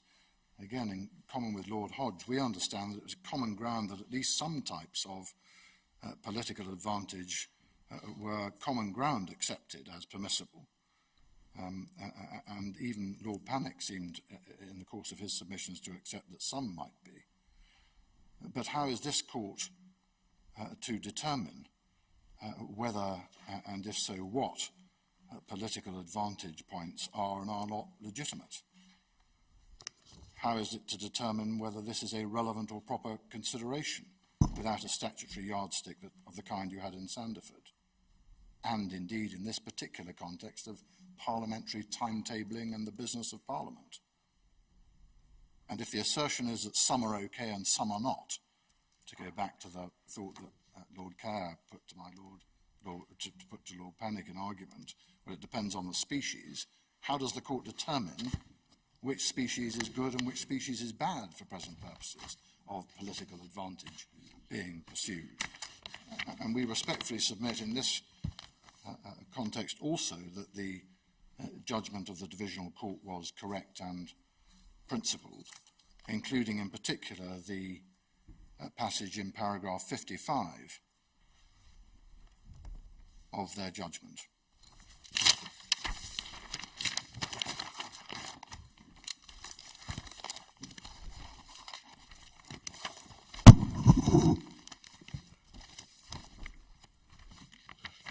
do submit very, very briefly that the example they give, which was the one touched on yesterday, of the 1949 shenanigans, if I'm allowed to call them that is a good example of political advantage. True it is that it involved, for this purpose, the internal politics of the Houses and the battles between the Commons and the Lords, but that is for Parliament to deal with.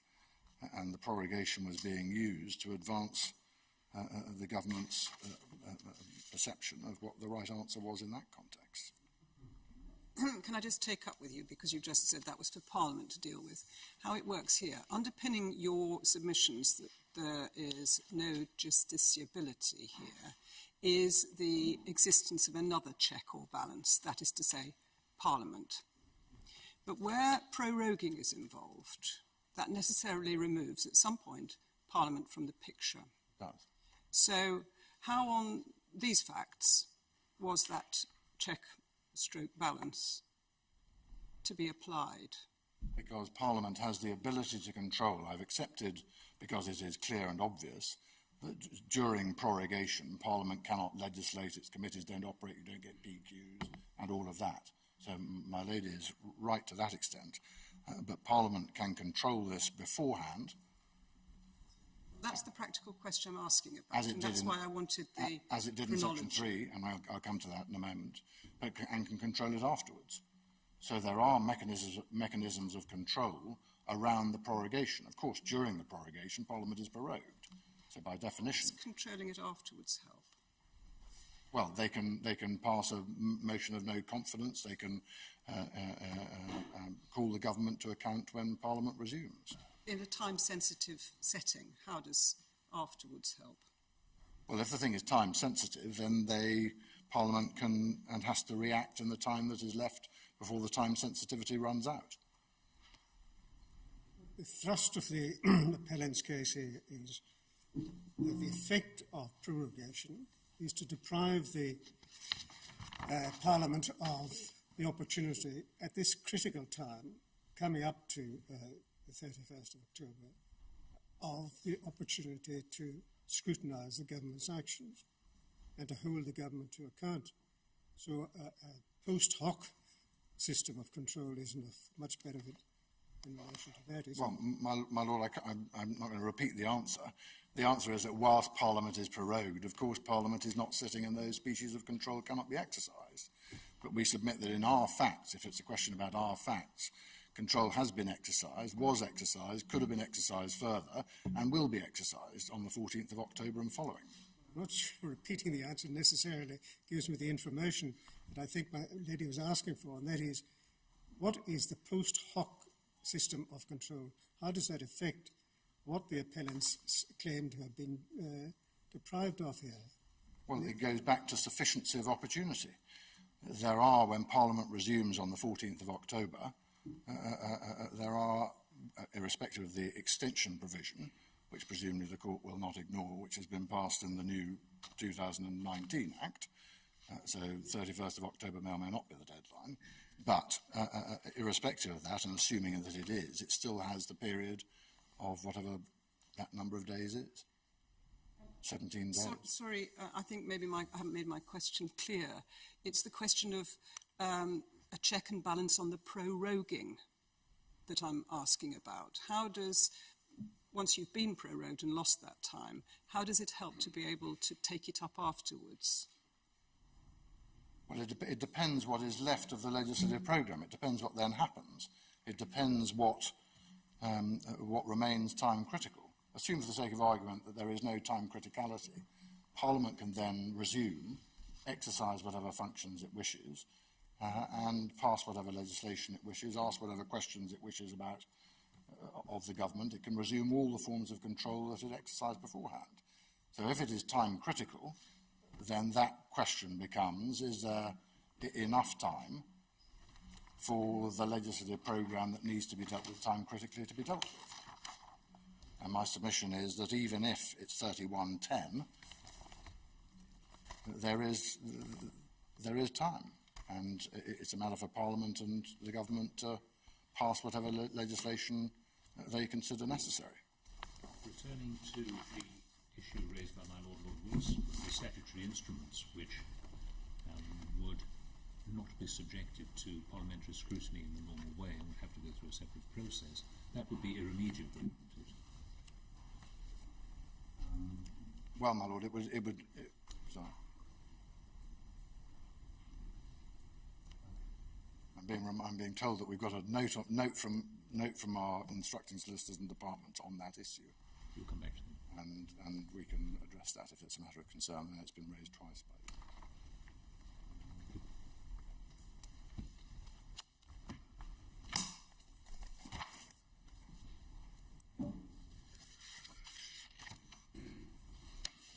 Could I ask a slightly different question while I suppose? Suppose that the government does give reasons for the prorogation, and suppose it is said that because of some incident there needs to be a pause, but then seeks and obtains a prorogation which is much longer than that, so that it could be said that there's no rational connection between the end, which was stated to be the purpose. Are you saying that the courts would have no role in that situation? My lady, I am. I am, because that is in essence testing the sufficiency of the period. Well, it's put at a very low test where there's no rational connection. Yeah. I am. I mean, you understand, our case is that this is political territory. This is not, for all the reasons I've given, about judging the sufficiency and how you judge the sufficiency of opportunity or the length. This is not territory in which there are appropriate and proper legal standards. Even though the government has specified the purpose? Even though, because they will specify reasons, no doubt, for political reasons. And that is the form in which they are to be judged and in which they are to be controlled. I mean, it comes in a way, it comes in essence to the case that my learned friend eventually ran, Lord Panning eventually ran in answer to Lady Black's question, which is it's got to be the shortest possible time or no more than is reasonably necessary for the purpose, as he asserted it, of closing one's parliamentary session and opening another, or the objective of doing a Queen's speech. Now, the problem with that way of putting the case is that the one that Lord Keane mentioned yesterday, which I won't go back into, based on the 1867 Act, which is that you can prorogue Parliament when it's summoned to meet, in other words, postpone the first Queen's speech, and when it's already prorogued, you can do a double prorogation. So the basic purpose needs to be identified and cannot be shrunk to the time needed to produce a Queen's speech, with the court having to make judgments about how long is necessary for that purpose. That would take an extra order in council. You can't just say that. You'd have to advise. Yes, you could have a double prorogation. You could do it twice. Yes. But my only real point is that it's not just restricted to how long do you need to do a Queen's speech, because prorogation can exist in a whole variety of different contexts. And it does kind of become this problem that you can't tell the purpose. If the government has said what the purpose is, and still there's no rational connection, what's the objection to the court intervening? Well, my lady, all the ones that I've identified. Yeah. I'm not sure it advances more than that.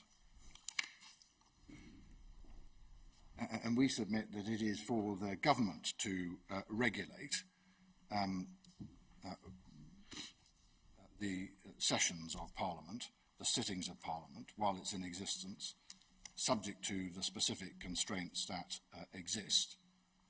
And even if the purpose were to prepare for a Queen's speech, pure and simple, and you could restrict it to that, the Divisional Court again addressed that and dealt with the difficulties of a court trying to assess whether the period for preparation of a Queen's speech should properly be 5 weeks, 4 weeks, or 3 weeks. Simply impossible, they concluded. We respectfully submit correctly.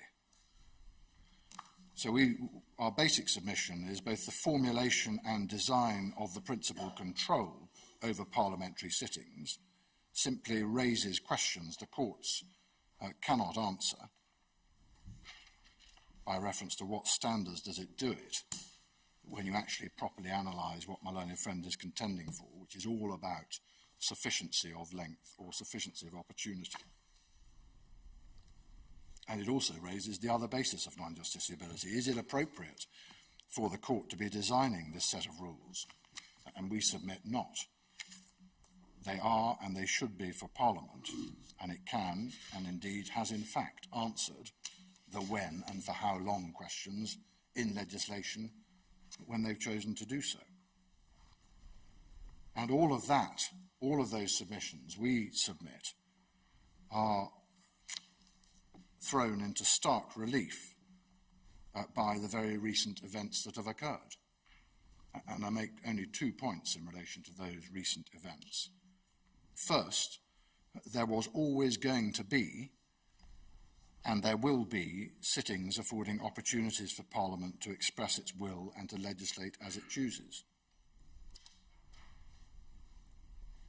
Section 3 was enacted, and the significance of it being enacted is that it and the other pieces of legislation that I took you to in our case indicate that when Parliament wishes to control sittings, it's made specific provision for doing so. And it has in fact made specific and detailed provision for precisely that, with Brexit and its dates very well in mind through the Anderson Amendment in Section 3. It could have made different provision if that's what it wanted to do. It didn't do so. And it illustrates also, Section 3, that there are legislative judgments that are involved in making that sort of legislation, about which Parliament is the only judge. When, for how long, how do you come back, for what period, what are the principled and procedural controls? And the key point is that at the heart of these claims is an invitation to the court to enter territory through the principles of judicial review with a view to the legal imposition of additional controls to those specifically enacted in Section 3, with Brexit clearly in mind. Additional controls.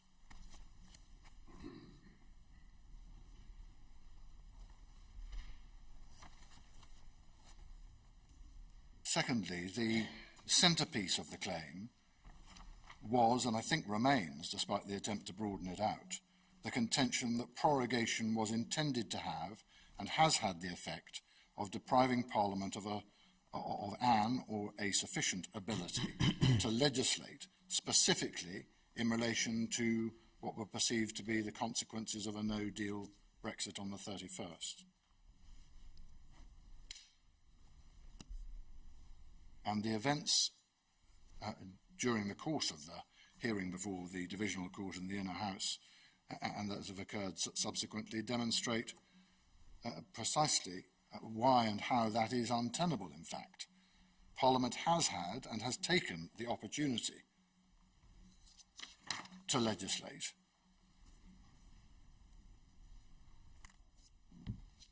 It has done so in the new Act, and so there are now primary legislative controls over exit with a deal, 2018 Act, exit without a deal, extension, and all of that is covered by primary legislation. So Parliament has legislated for all of those things.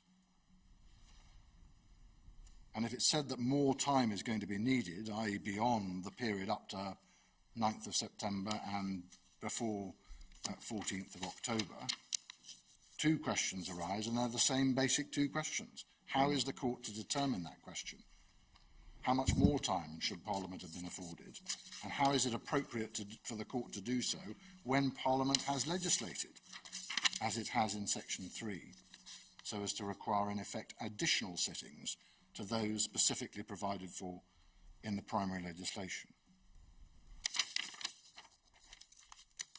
And there could, of course, have been further legislative provision even in the new 2019 Act.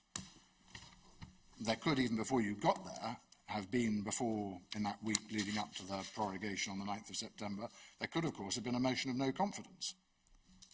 But if Parliament had wished, when it enacted the new Act, if I can call it to produce a provision requiring that Parliament should sit during the period of prorogation, they could have said so. No such provision was even in the bill. And it's no answer to that to say Queen's consent. Whether Queen's consent is actually needed for a bill is a matter for Parliament and the Speaker, and the courts cannot make any assumption that it would be needed. We note that it was not a provision, it was not needed and was not sought for the enactment of Section 3. And nor can the court assume, if this was the implication or suggestion of Lord Panic's submissions, that even if it had been needed, it would not have been sought or obtained. You can simply make no assumptions about that at all. The fact of the matter is that Parliament had the opportunity, if it had wished to do so, to legislate not merely to control the undesirable, perceived undesirable consequences of a no-deal Brexit. It could have said, and by the way, if and to the extent that Parliament is going to be prorogued next week, we think we need more time. But it didn't do that.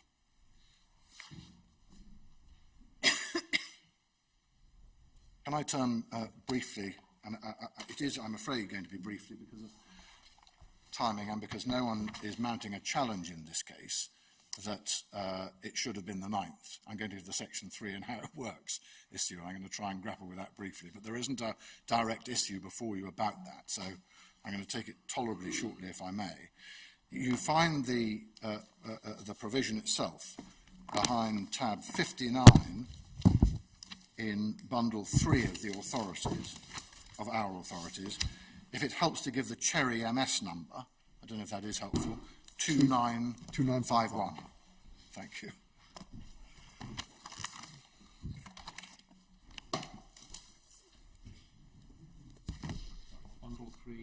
Bundle 3, tab 59, my lord. I don't think our bundle 3 Oh, maybe bundle 4? I'm so sorry. Yes, sorry, it's bundle 4. I'm sorry. What was the Cherry number, please? 2951, my lady. It is.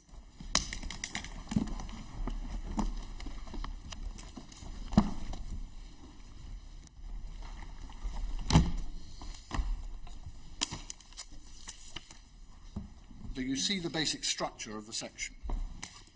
It's to produce reports, to publish or make reports. I think in sub 1 it's publish, in sub 5 it's make, but it matters not. You've got to produce a report. The first one's got to be produced on the 4th of September, the second one's got to be produced on or before the 9th of October. That's sub 5. And the one that is produced on the 9th of October will be a report under subsection 1. Yes? So, go back to the rules that would apply to the first report, or did apply to the first report, produced on the 4th of September, and then 2 cuts in. The Secretary of State, or 2 and 3 together cut in. The Secretary of State must make arrangements for a copy to be laid on the same day it's published. That's 2A. And then motions moved in the Commons and the Lords, 2B and 2C. And those have to be moved in the relevant House, see sub 3, within a period of 5 calendar days, beginning with the end of the day on which the report is laid before Parliament. Right, so that's what happens in the ordinary scenario. But then 3.4 is the critical provision for present purposes. It specifically contemplates, as you see, the possibility that when such a report, either 4th of September or subsequent reports, because they're all Section 1 reports, when a report is published, Parliament will stand prorogued or adjourned. So it's making very specific provision for what happens when Parliament stands prorogued. Let's leave aside adjournment for simplicity. And in that set of circumstances, the bespoke rules that are set out in 4 apply. And the first obligation that then happens is that the Minister of the Crown can't comply with the obligations under 2 and 3. So this is specifically contemplating that as a result of the prorogation, despite having published the report under 1, there will not be an opportunity or the possibility of either laying or moving the motions. And in that set of circumstances, i.e. recognising that you can't, for the purpose of this set of sections, lay in this way, what then is to happen to complete those steps? That's what 4 is about. And the first thing that happens is you've got to get Parliament back. A proclamation under the Meeting of Parliament Act 1797 shall require Parliament to meet on a specified day within the period within which compliance with subsection 3 is required. What are the mechanics of that? Would the Prime Minister have to ask the Queen to make a proclamation? Yeah. No. Not sure is the answer to that. Well, it's not all that. No, but anyway, you've got the day within the period within which compliance with 3 is required, and that is a period we respectfully submit of 5 calendar days. Your point is all of this could have been translated to a wider provision, or a different provision, and Parliament chose not to do that. My point about how this works, I think this is what I'm really trying to address is... I think you're going to say that it only requires compliance within a period of subsection 3 and not subsection 2, but the problem with that submission is that 3 depends upon a day on which the report is laid before Parliament, which takes you back to 2. Well, that's true, but that's just simply being used to define the period. So we take for this purpose the day of laying as being the date of publication, and you still get a period of 5 days for compliance with sub 3 from then. How can the date of publication be the date of laying when you can't lay? Well, you have to have something, because it's recognising earlier on in the subsection that you can't comply with 2 or 3, and 2 is about laying. So the only way of making it work sensibly is that. Does that make sense? That's the... Yes. And then you have a period of 5 working days thereafter. In the limitations of this, yes, it makes sense. Yeah. Yes, so you say because the second report had to come in on the 9th of October, subsection 4 allowed the government to prorogue until the 14th of October. Exactly so. The end of the 5 days. Exactly so. And then, pursuant to the provisions of this, and I agree, it's slightly odd wording, it is required after sub 3 and 4, but otherwise it works worse the other way, if that makes sense. So this is a way of making it work sensibly. That means that you set your period, and it refers to a period, by the way, so it's got to be a period which is referred to. It's the 5 calendar day period, and there's a strangeness, or perhaps a felicity, in the 3 uses calendar days, and then there's working days at the end of 4, but you do your 5-day period for that, and then you have 5 working days within which to debate. And what that effectively does is set a mechanism by which Parliament, and no doubt the 5 calendar day period is a sensible one, because it will require some mechanics to be gone through to get Parliament back to do the laying and all of that. So you say Parliament wished to be in session from the 14th and 5 days thereafter? Exactly. That's how we say it works. But I emphasise, this isn't no one's queried this isn't an issue in this litigation. Do you say there are any restrictions on the subject matter of debate? I don't know. 5 working days. And that's why you had the 4th of September and the prorogation happening on the 9th. I mean, this was set. The period of prorogation was evidently set by reference to the primary, it goes back to a point I was asked earlier, by reference to the primary legislative controls that applied. But with that interpretation, with that view being taken about how it operates at the end, which was my lady. I hope that's of some assistance anyway. Thank you.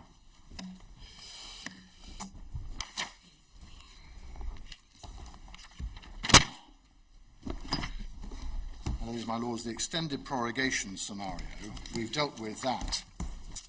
In other words, test the limits of it by reference to an indefinite or 1 year or whatever it may be. We are dealing, I emphasise here, with a 5-week prorogation. It isn't our position or anything remotely like it. And historically, there have been prorogations for prolonged periods, as you see.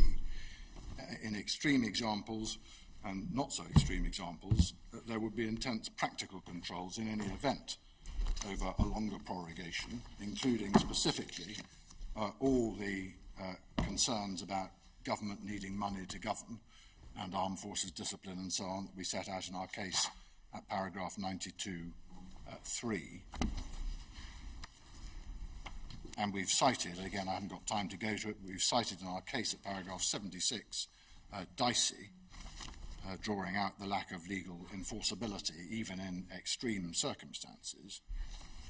And that passage is predicated, we note, on the, not on the non-reviewability of the prerogative as such, but it's examining the fact that there are controls which are parliamentary ones, and there are good parliamentary reasons why the government would need to go back to Parliament for authority to get money and so on.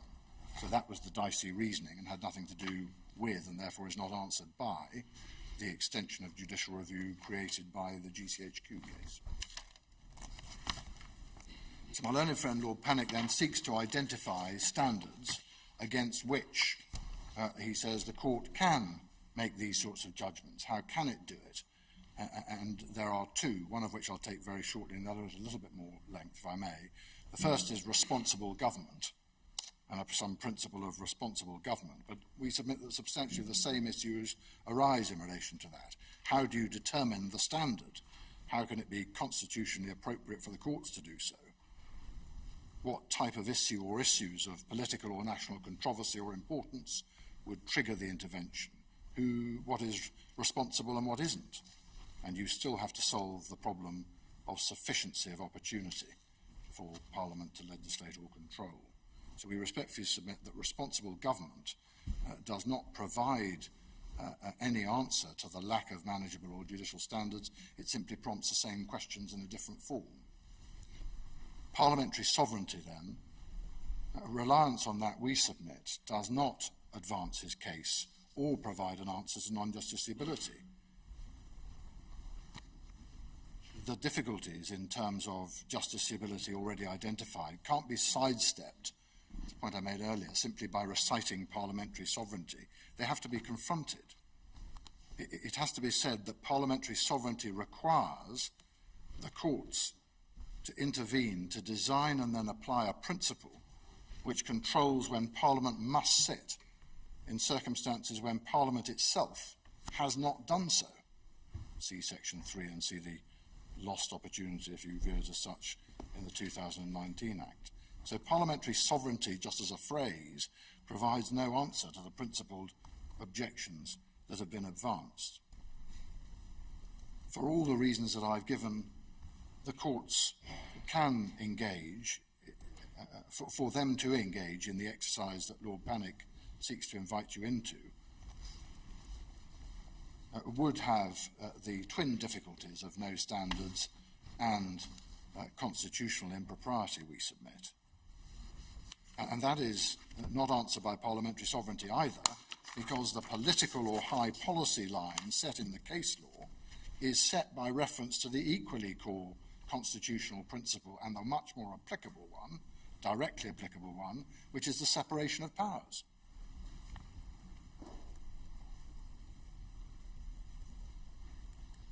Especially, I emphasise, in circumstances where Parliament has legislated specifically to deal with sittings in this context, and has specifically preserved, but otherwise not controlled, the prerogative of prorogation. And the court is, in effect, being asked to redesign and produce additional sittings of Parliament by some set of legal mechanisms or controls. And for all of the reasons given by the Divisional Court, in their judgment at paragraphs 63 and 64, addressing the parliamentary sovereignty arguments directly and focusing on the relationship between the executive and Parliament, that isn't appropriate, we submit.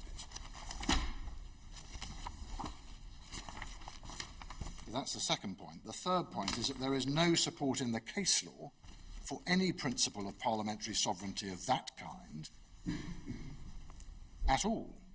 Parliamentary sovereignty has the well-established meanings and the principal basis established in the case law, as we've set out in our case at paragraph 97 giving the acknowledged and accepted meanings of parliamentary sovereignty, the key principle for present purposes, and you see those reflected, I should add, in the Miller case, the first Miller case, Bundle 3, tab 29 at paragraph 43, but the key principle for present purposes is that the expression of that sovereignty, to which the other pillars of the state bow, is in enacted legislation, as it was in Miller. And to give you one other reference in Miller without turning it up now, 1, 2, 3 of Miller demonstrates that nothing less will do. Nothing less than enacted legislation will do. You will recall the debate in Miller, with me unsuccessfully persuading you, or seeking to persuade you, of the relevance of the various parliamentary debates and discussions there have been about Article 50, which fell short of enacted legislation. And the court said, no, that won't do. You need enacted legislation or nothing. So that is the key principle. Nothing in the case law supports or suggests that an aspect of parliamentary sovereignty requires that the court should intervene to design and then apply a principle that controls when and for how long Parliament should sit. And none of the cases that my learned friend identified go anywhere near any such principle. The Picking case, which he relied upon below, does not do so. That's in Bundle 2, tab 19. That was the case about parliamentary privileges. But in essence, that was a case which positively supports us, because it indicates that the courts will not go behind the manner in which legislation went through the House, went through Parliament.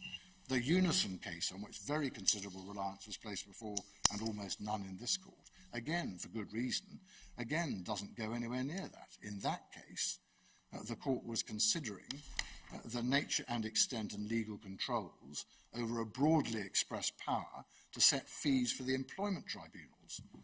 And the judgment of Lord Reid made absolutely clear that if it's a generally expressed power, a bit like those cases on principle of legality, you have to take into account the constitutional principle and importance of citizens being afforded access to court. So that goes nowhere near saying an aspect of parliamentary sovereignty that the courts need to protect is the sittings of Parliament and whether or not Parliament has sufficient time, whether prorogation should be 2 weeks, 3 weeks, or 4 weeks, or even 5 weeks.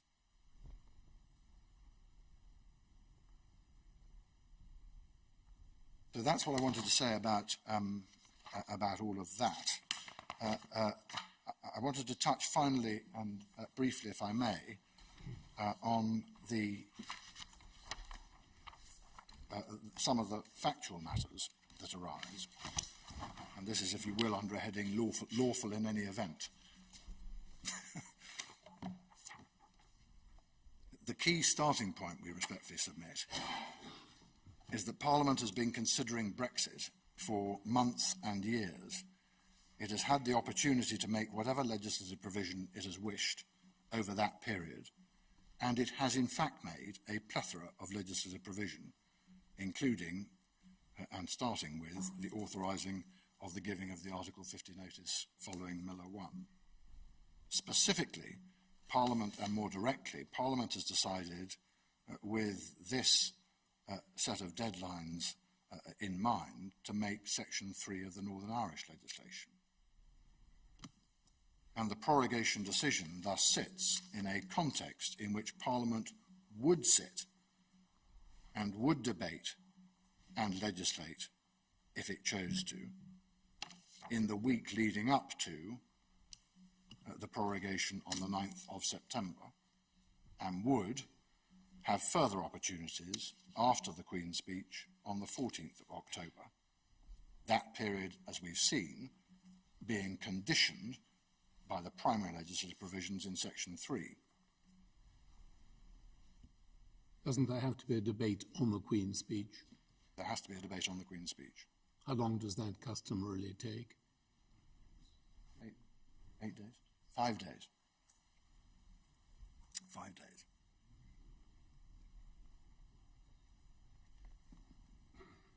We saw from the debate yesterday, and I'm not going to go back to it, that few sitting days in fact have been lost by comparison with recess or adjournment. Recess is introduced by a proposal from the government, isn't that right? I think that's right. A motion. On which the House of Commons votes.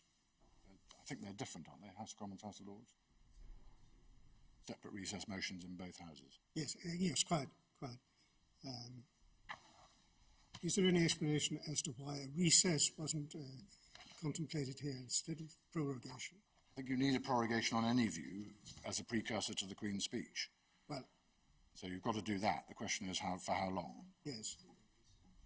Yeah, well, you made those submissions yesterday. It would have been possible to have both, wouldn't it? I mean, there could have been a recess for the party conferences. And that would have... You could. I mean, in theory, you could have any combination of the two. And then a conventional prorogation period thereafter. Yeah, you could, in theory, have a shorter prorogation period, a longer period of recess. But Of certainly, course, the decision not to go for a recess combined with prorogation meant that Parliament was deprived of the opportunity to vote on whether it would go into recess over the party conference period or because of imminent events it would choose not to do so. Well, my submission is that it had plenty of opportunities to regulate its own sittings by legislation at all stages. That's not put by way of contention. I simply want to clarify the situation. Yeah. My Lord, just before leaving that, without wishing to make a jury point against an eminent politician, one of the examples given of recess being taken into account for the purpose of determining the length of prorogation was when Sir John Major was Prime Minister. So you got that choice, certainly, but the idea that recess needed to be thought about was a relevant consideration and so on. That, respectfully submit, is a matter of political choice. In the memoranda to which Lord Keane took us yesterday, there isn't any discussion about the possibility of going into recess combined with prorogation. There isn't discussion of that. There is discussion of the party conference season. There is discussion of the number of sitting days actually lost. There is discussion about facilitating the SNP party conference. There is discussion about the bills falling, and so on. So those choices are all available, in theory. But the first point I wanted to make on the facts, I'm not going to spend long on them, but the first thing I want to make, submission I wanted to make on the facts,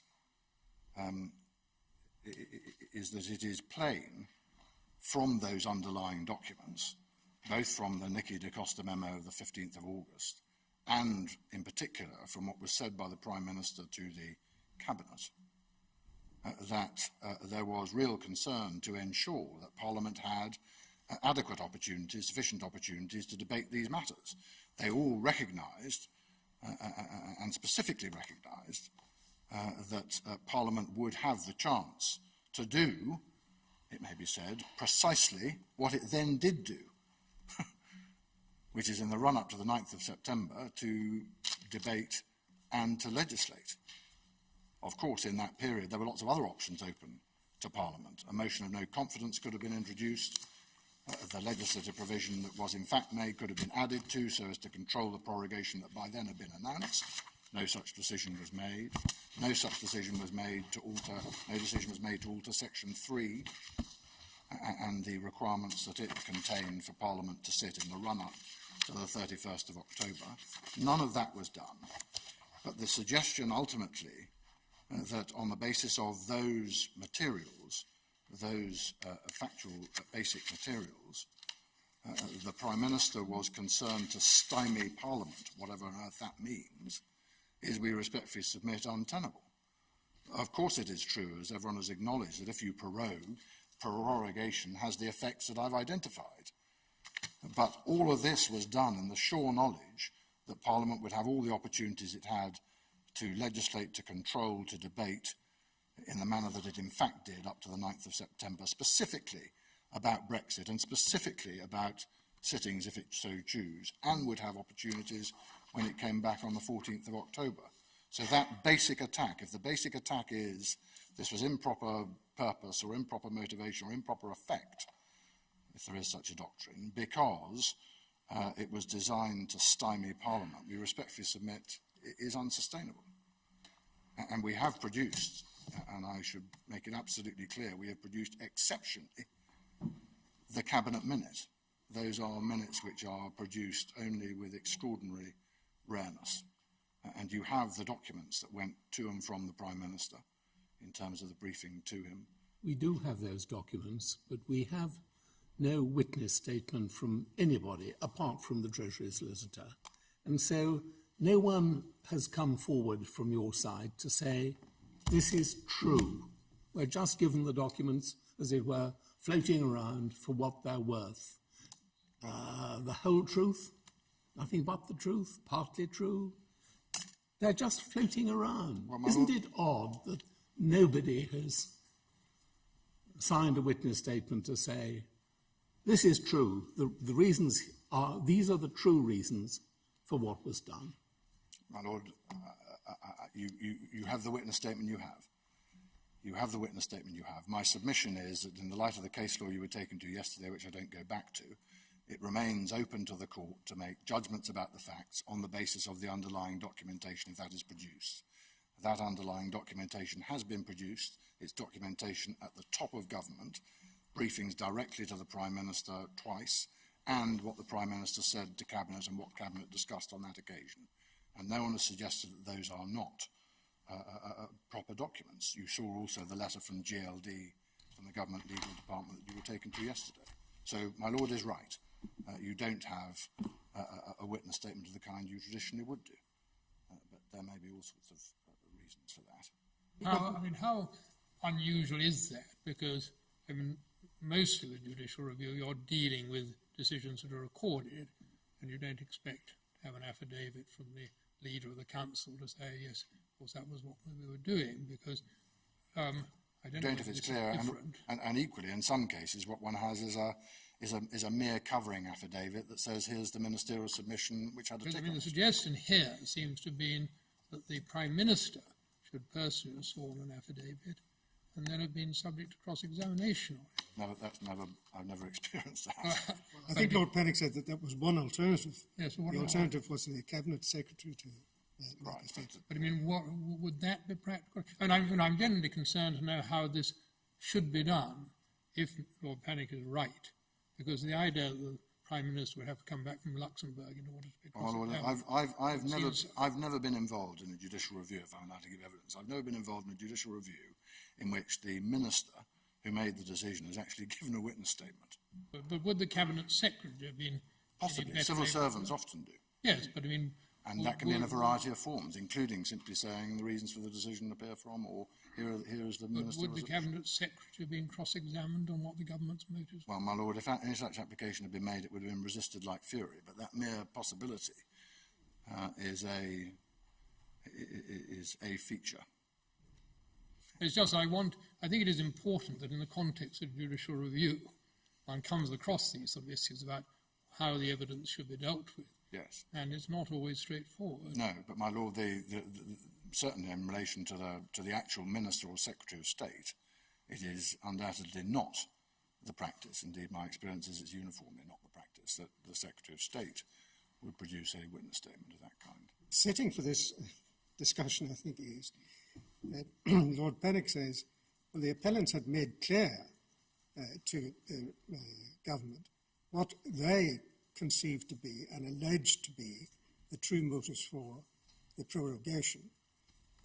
The only answer that the government has given is to produce documents which predated the allegation, and it would have been entirely conventional and to be expected that a statement would be made in which it was averred that those documents contained the only reasons for the prorogation, and there's no explanation as to why that conventional course was not followed. Well, there isn't. But the answer is you have the documents that were produced, and the documents that were produced were at the height of government, as I've indicated, and you have the letter from GLD saying the search is all... The point that I'm making, Sir James, the essential point is that those were not in reaction to the case that was being made against them. They weren't, my Lord, but one needs to be a bit careful with that, because otherwise any claimant can turn up and make any allegation and then say, well, there we are, and now I'd like to cross-examine you about it. So, I mean, there are questions there, but the basic legal position is that the court can operate, and we respectfully invite them to operate, on the basis of the underlying documents that have been produced, particularly documents of that seniority, if I can describe them in that way, And if you do look at those documents, as we respectfully invite the court to do, certainly the suggestion that the Prime Minister was operating on the basis that Parliament was intended to be stymied is untenable. Both in the briefing to him and in his statements to Cabinet, he made it absolutely clear that he well understood that Parliament was going to have the opportunities that it in fact had.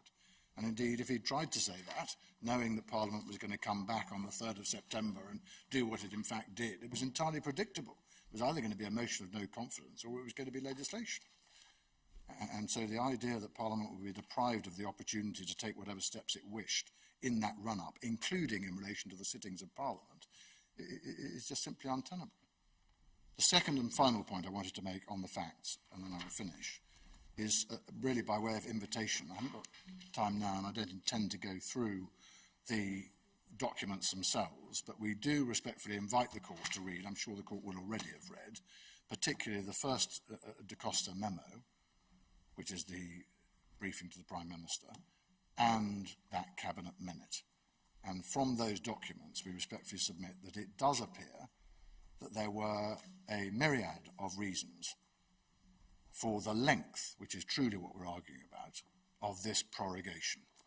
You may say, well, it hasn't covered recess versus prorogation, it hasn't covered the precise period and so on.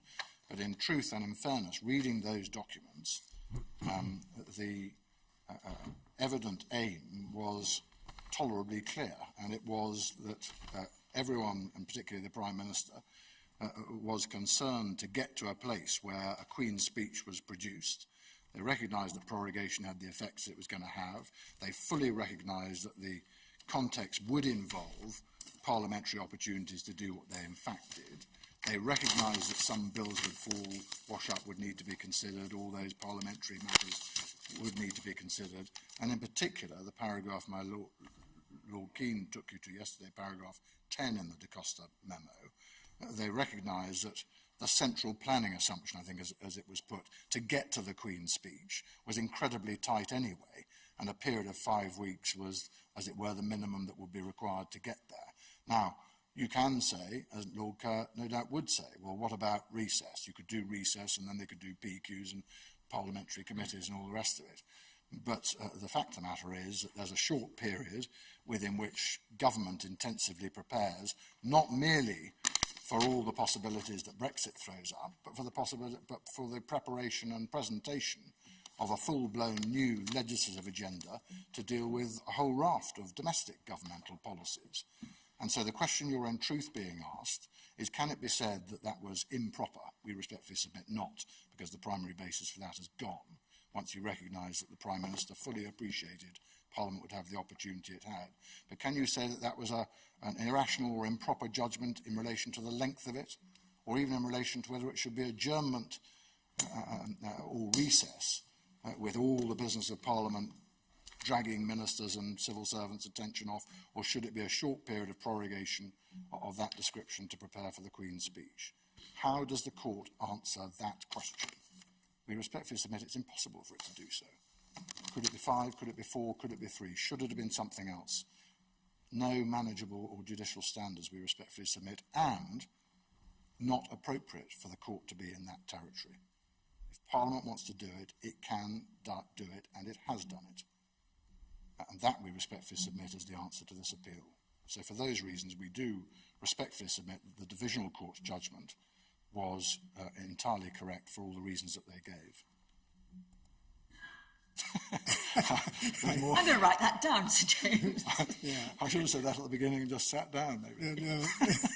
Sir James was looking at me because I thought you hadn't finished. He knew that I couldn't be tempted. I couldn't be tempted to another question. Is it accepted that there was a political advantage to the government in having a prorogation period of 5 weeks? There was a political advantage to the government. In fact. I'm not sure I can answer that question. Well, in fact, it means that during whatever period, be it 7 days, as Lord Keane would have it, or be it a longer period if the decision to adjourn had been taken in combination with prorogation, it does mean that the period during which scrutiny of the government's actions particularly it is said in this very critical period coming up to Brexit, is reduced. Now, can it be other than the case that that represents an advantage to the government, a political advantage to the government? Well, my Lord, there's political advantage to the government in having, as it were, a clear space. I can certainly accept that, and having a clear space when it isn't subject to the daily grind within which to prepare, not merely to do all the things that have to be done in relation to Brexit and the negotiations and all that, but also to prepare the Queen's speech. And you saw paragraph 10 in the De Costa memo. So but to that extent... Your answer in summary is, well, it saves a lot of time when you could be devoting your resources elsewhere. But my question is a rather different one, and that is whether there is, if it be the case that scrutiny is rendered impossible, could that not be properly regarded as an advantage to the government?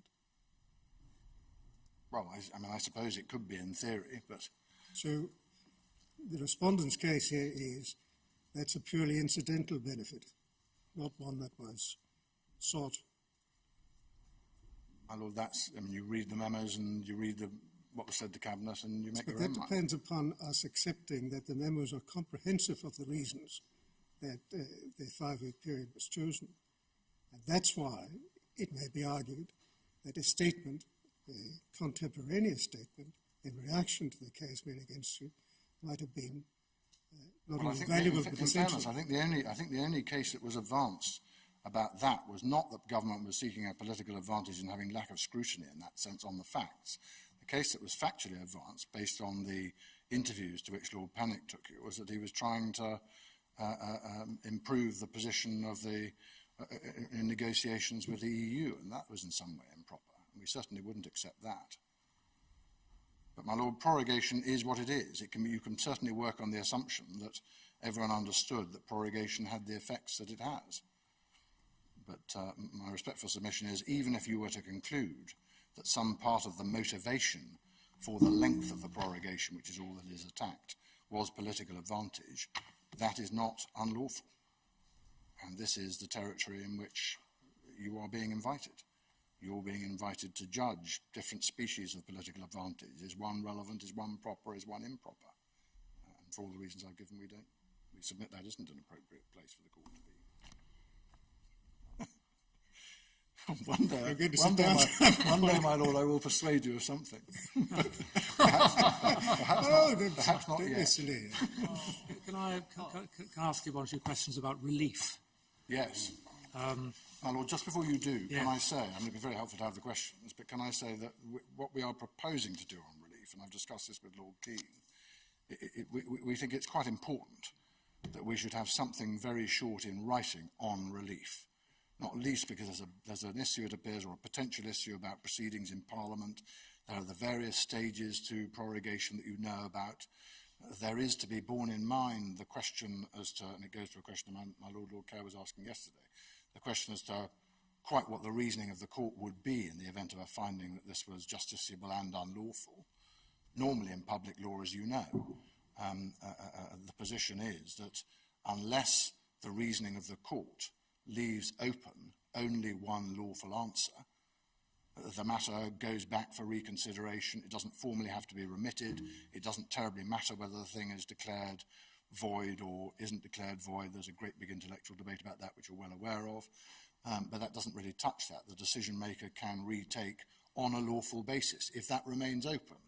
So lots may depend upon the precise reasoning of the court as to the options that are available. And that may engage questions as to whether or not, even in the event of a finding of unlawfulness, it would be appropriate to do more than make our submission. Ultimately, I suspect, is going to be what it has been to date, which is declaration and no more. But to do more than that and then to let the thing sort itself out. But there are issues of some complication, and we thought it might be appropriate to put something brief down in writing, if that's not too inconvenient. Well, it will be entirely inconvenient if you don't do it by the end of tomorrow. Well, my lady, we're planning. We have been planning to do it overnight. Well, overnight would be even better. Good. Thank you. And the declaration, as I understood Lord Keane yesterday, would be to the effect not only that the advice was unlawful, but also that the prorogation was unlawful. Well, we'll have to, may I think about that? May I take that under advisement, as it were? Well, the order in council. Yes. Well, yes, but there is, as you're aware, another stage, which is that there was a... Oh, we know about that. Yes, I know you do. We know what you're proposing to say about that. Yeah. But, probably Lord Panic will have something to say about it too. it struck me that relief is potentially a very difficult question. Yes. So any help you can give us will be gratefully received. We shall try.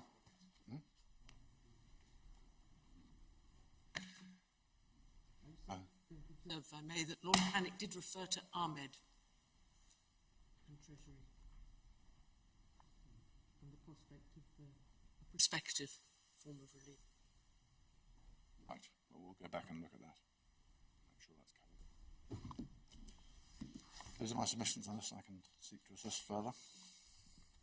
I think everybody's asked you what they wanted to ask you, Sir Goodness James. for that. Thank you very much indeed. Mr. Blundell? Well, it seems... Mr. O'Neill, do you want to have 5 minutes, or would you like us to adjourn and come back at 1:55? I'll take 2 minutes, if I may, my lady. It's just a couple of thoughts immediately arising from what's just been discussed. But I will hope to start on the bulk of my submissions after lunch.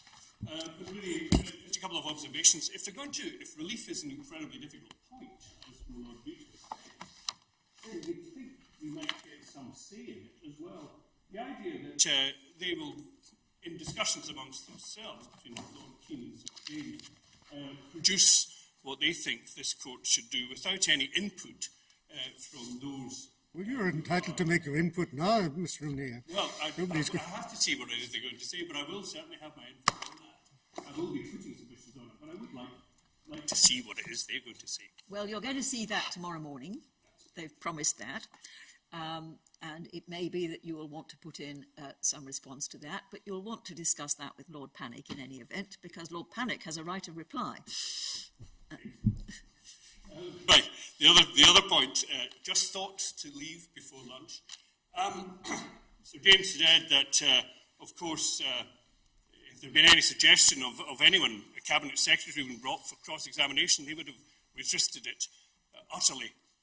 We know why, of course, because this court will well remember the issues of the spy capture trial in Australia, where Sir Robert Armstrong, the then Cabinet Secretary, was called to defend the position of the government on grounds of national security that the spy capture book should not be published, and was subject to, I think, 9 days cross-examination by Malcolm Turnbull, who subsequently became Prime Minister of Australia. And that is, of course, the place in which one first heard the phrase from the Cabinet Secretary of being economical with the truth. The second point I'd make is that Sir James tells us that he's never heard of the idea of a politician being called to give a witness statement. Well, maybe Scotland is another country and we do things differently there, but I have at least experience of witness statements being required in a case about slopping out from the then Deputy First Minister, who had said that government is about making choices, and we've decided to move money allocated for slopping out to other purposes. That was Tim Wallace, MSP. And in another case to do with public procurement, and the procurement of supplies of salt, which were arranged directly between the then First Minister, Alex Salmond, and Jim Ratcliffe, I think, of INEOS. Again, the issue arose, and again, the issue of a witness statement came up. When it comes to personal decisions, decisions taken by, in this case, the Prime Minister, in his own handwriting, the notorious Early SWAT memo, which we'll be going on to, he's the one that makes the decisions. He's the one who's accountable. He's the one who needs to bring a witness statement and expose himself to the requirements of speaking under oath the truth, the whole truth, and nothing more. Well, I'll go on about that. Very well, thank you, Mr. O'Neill. We will adjourn now and look forward at 2 o'clock. I think you've got us to 2 o'clock.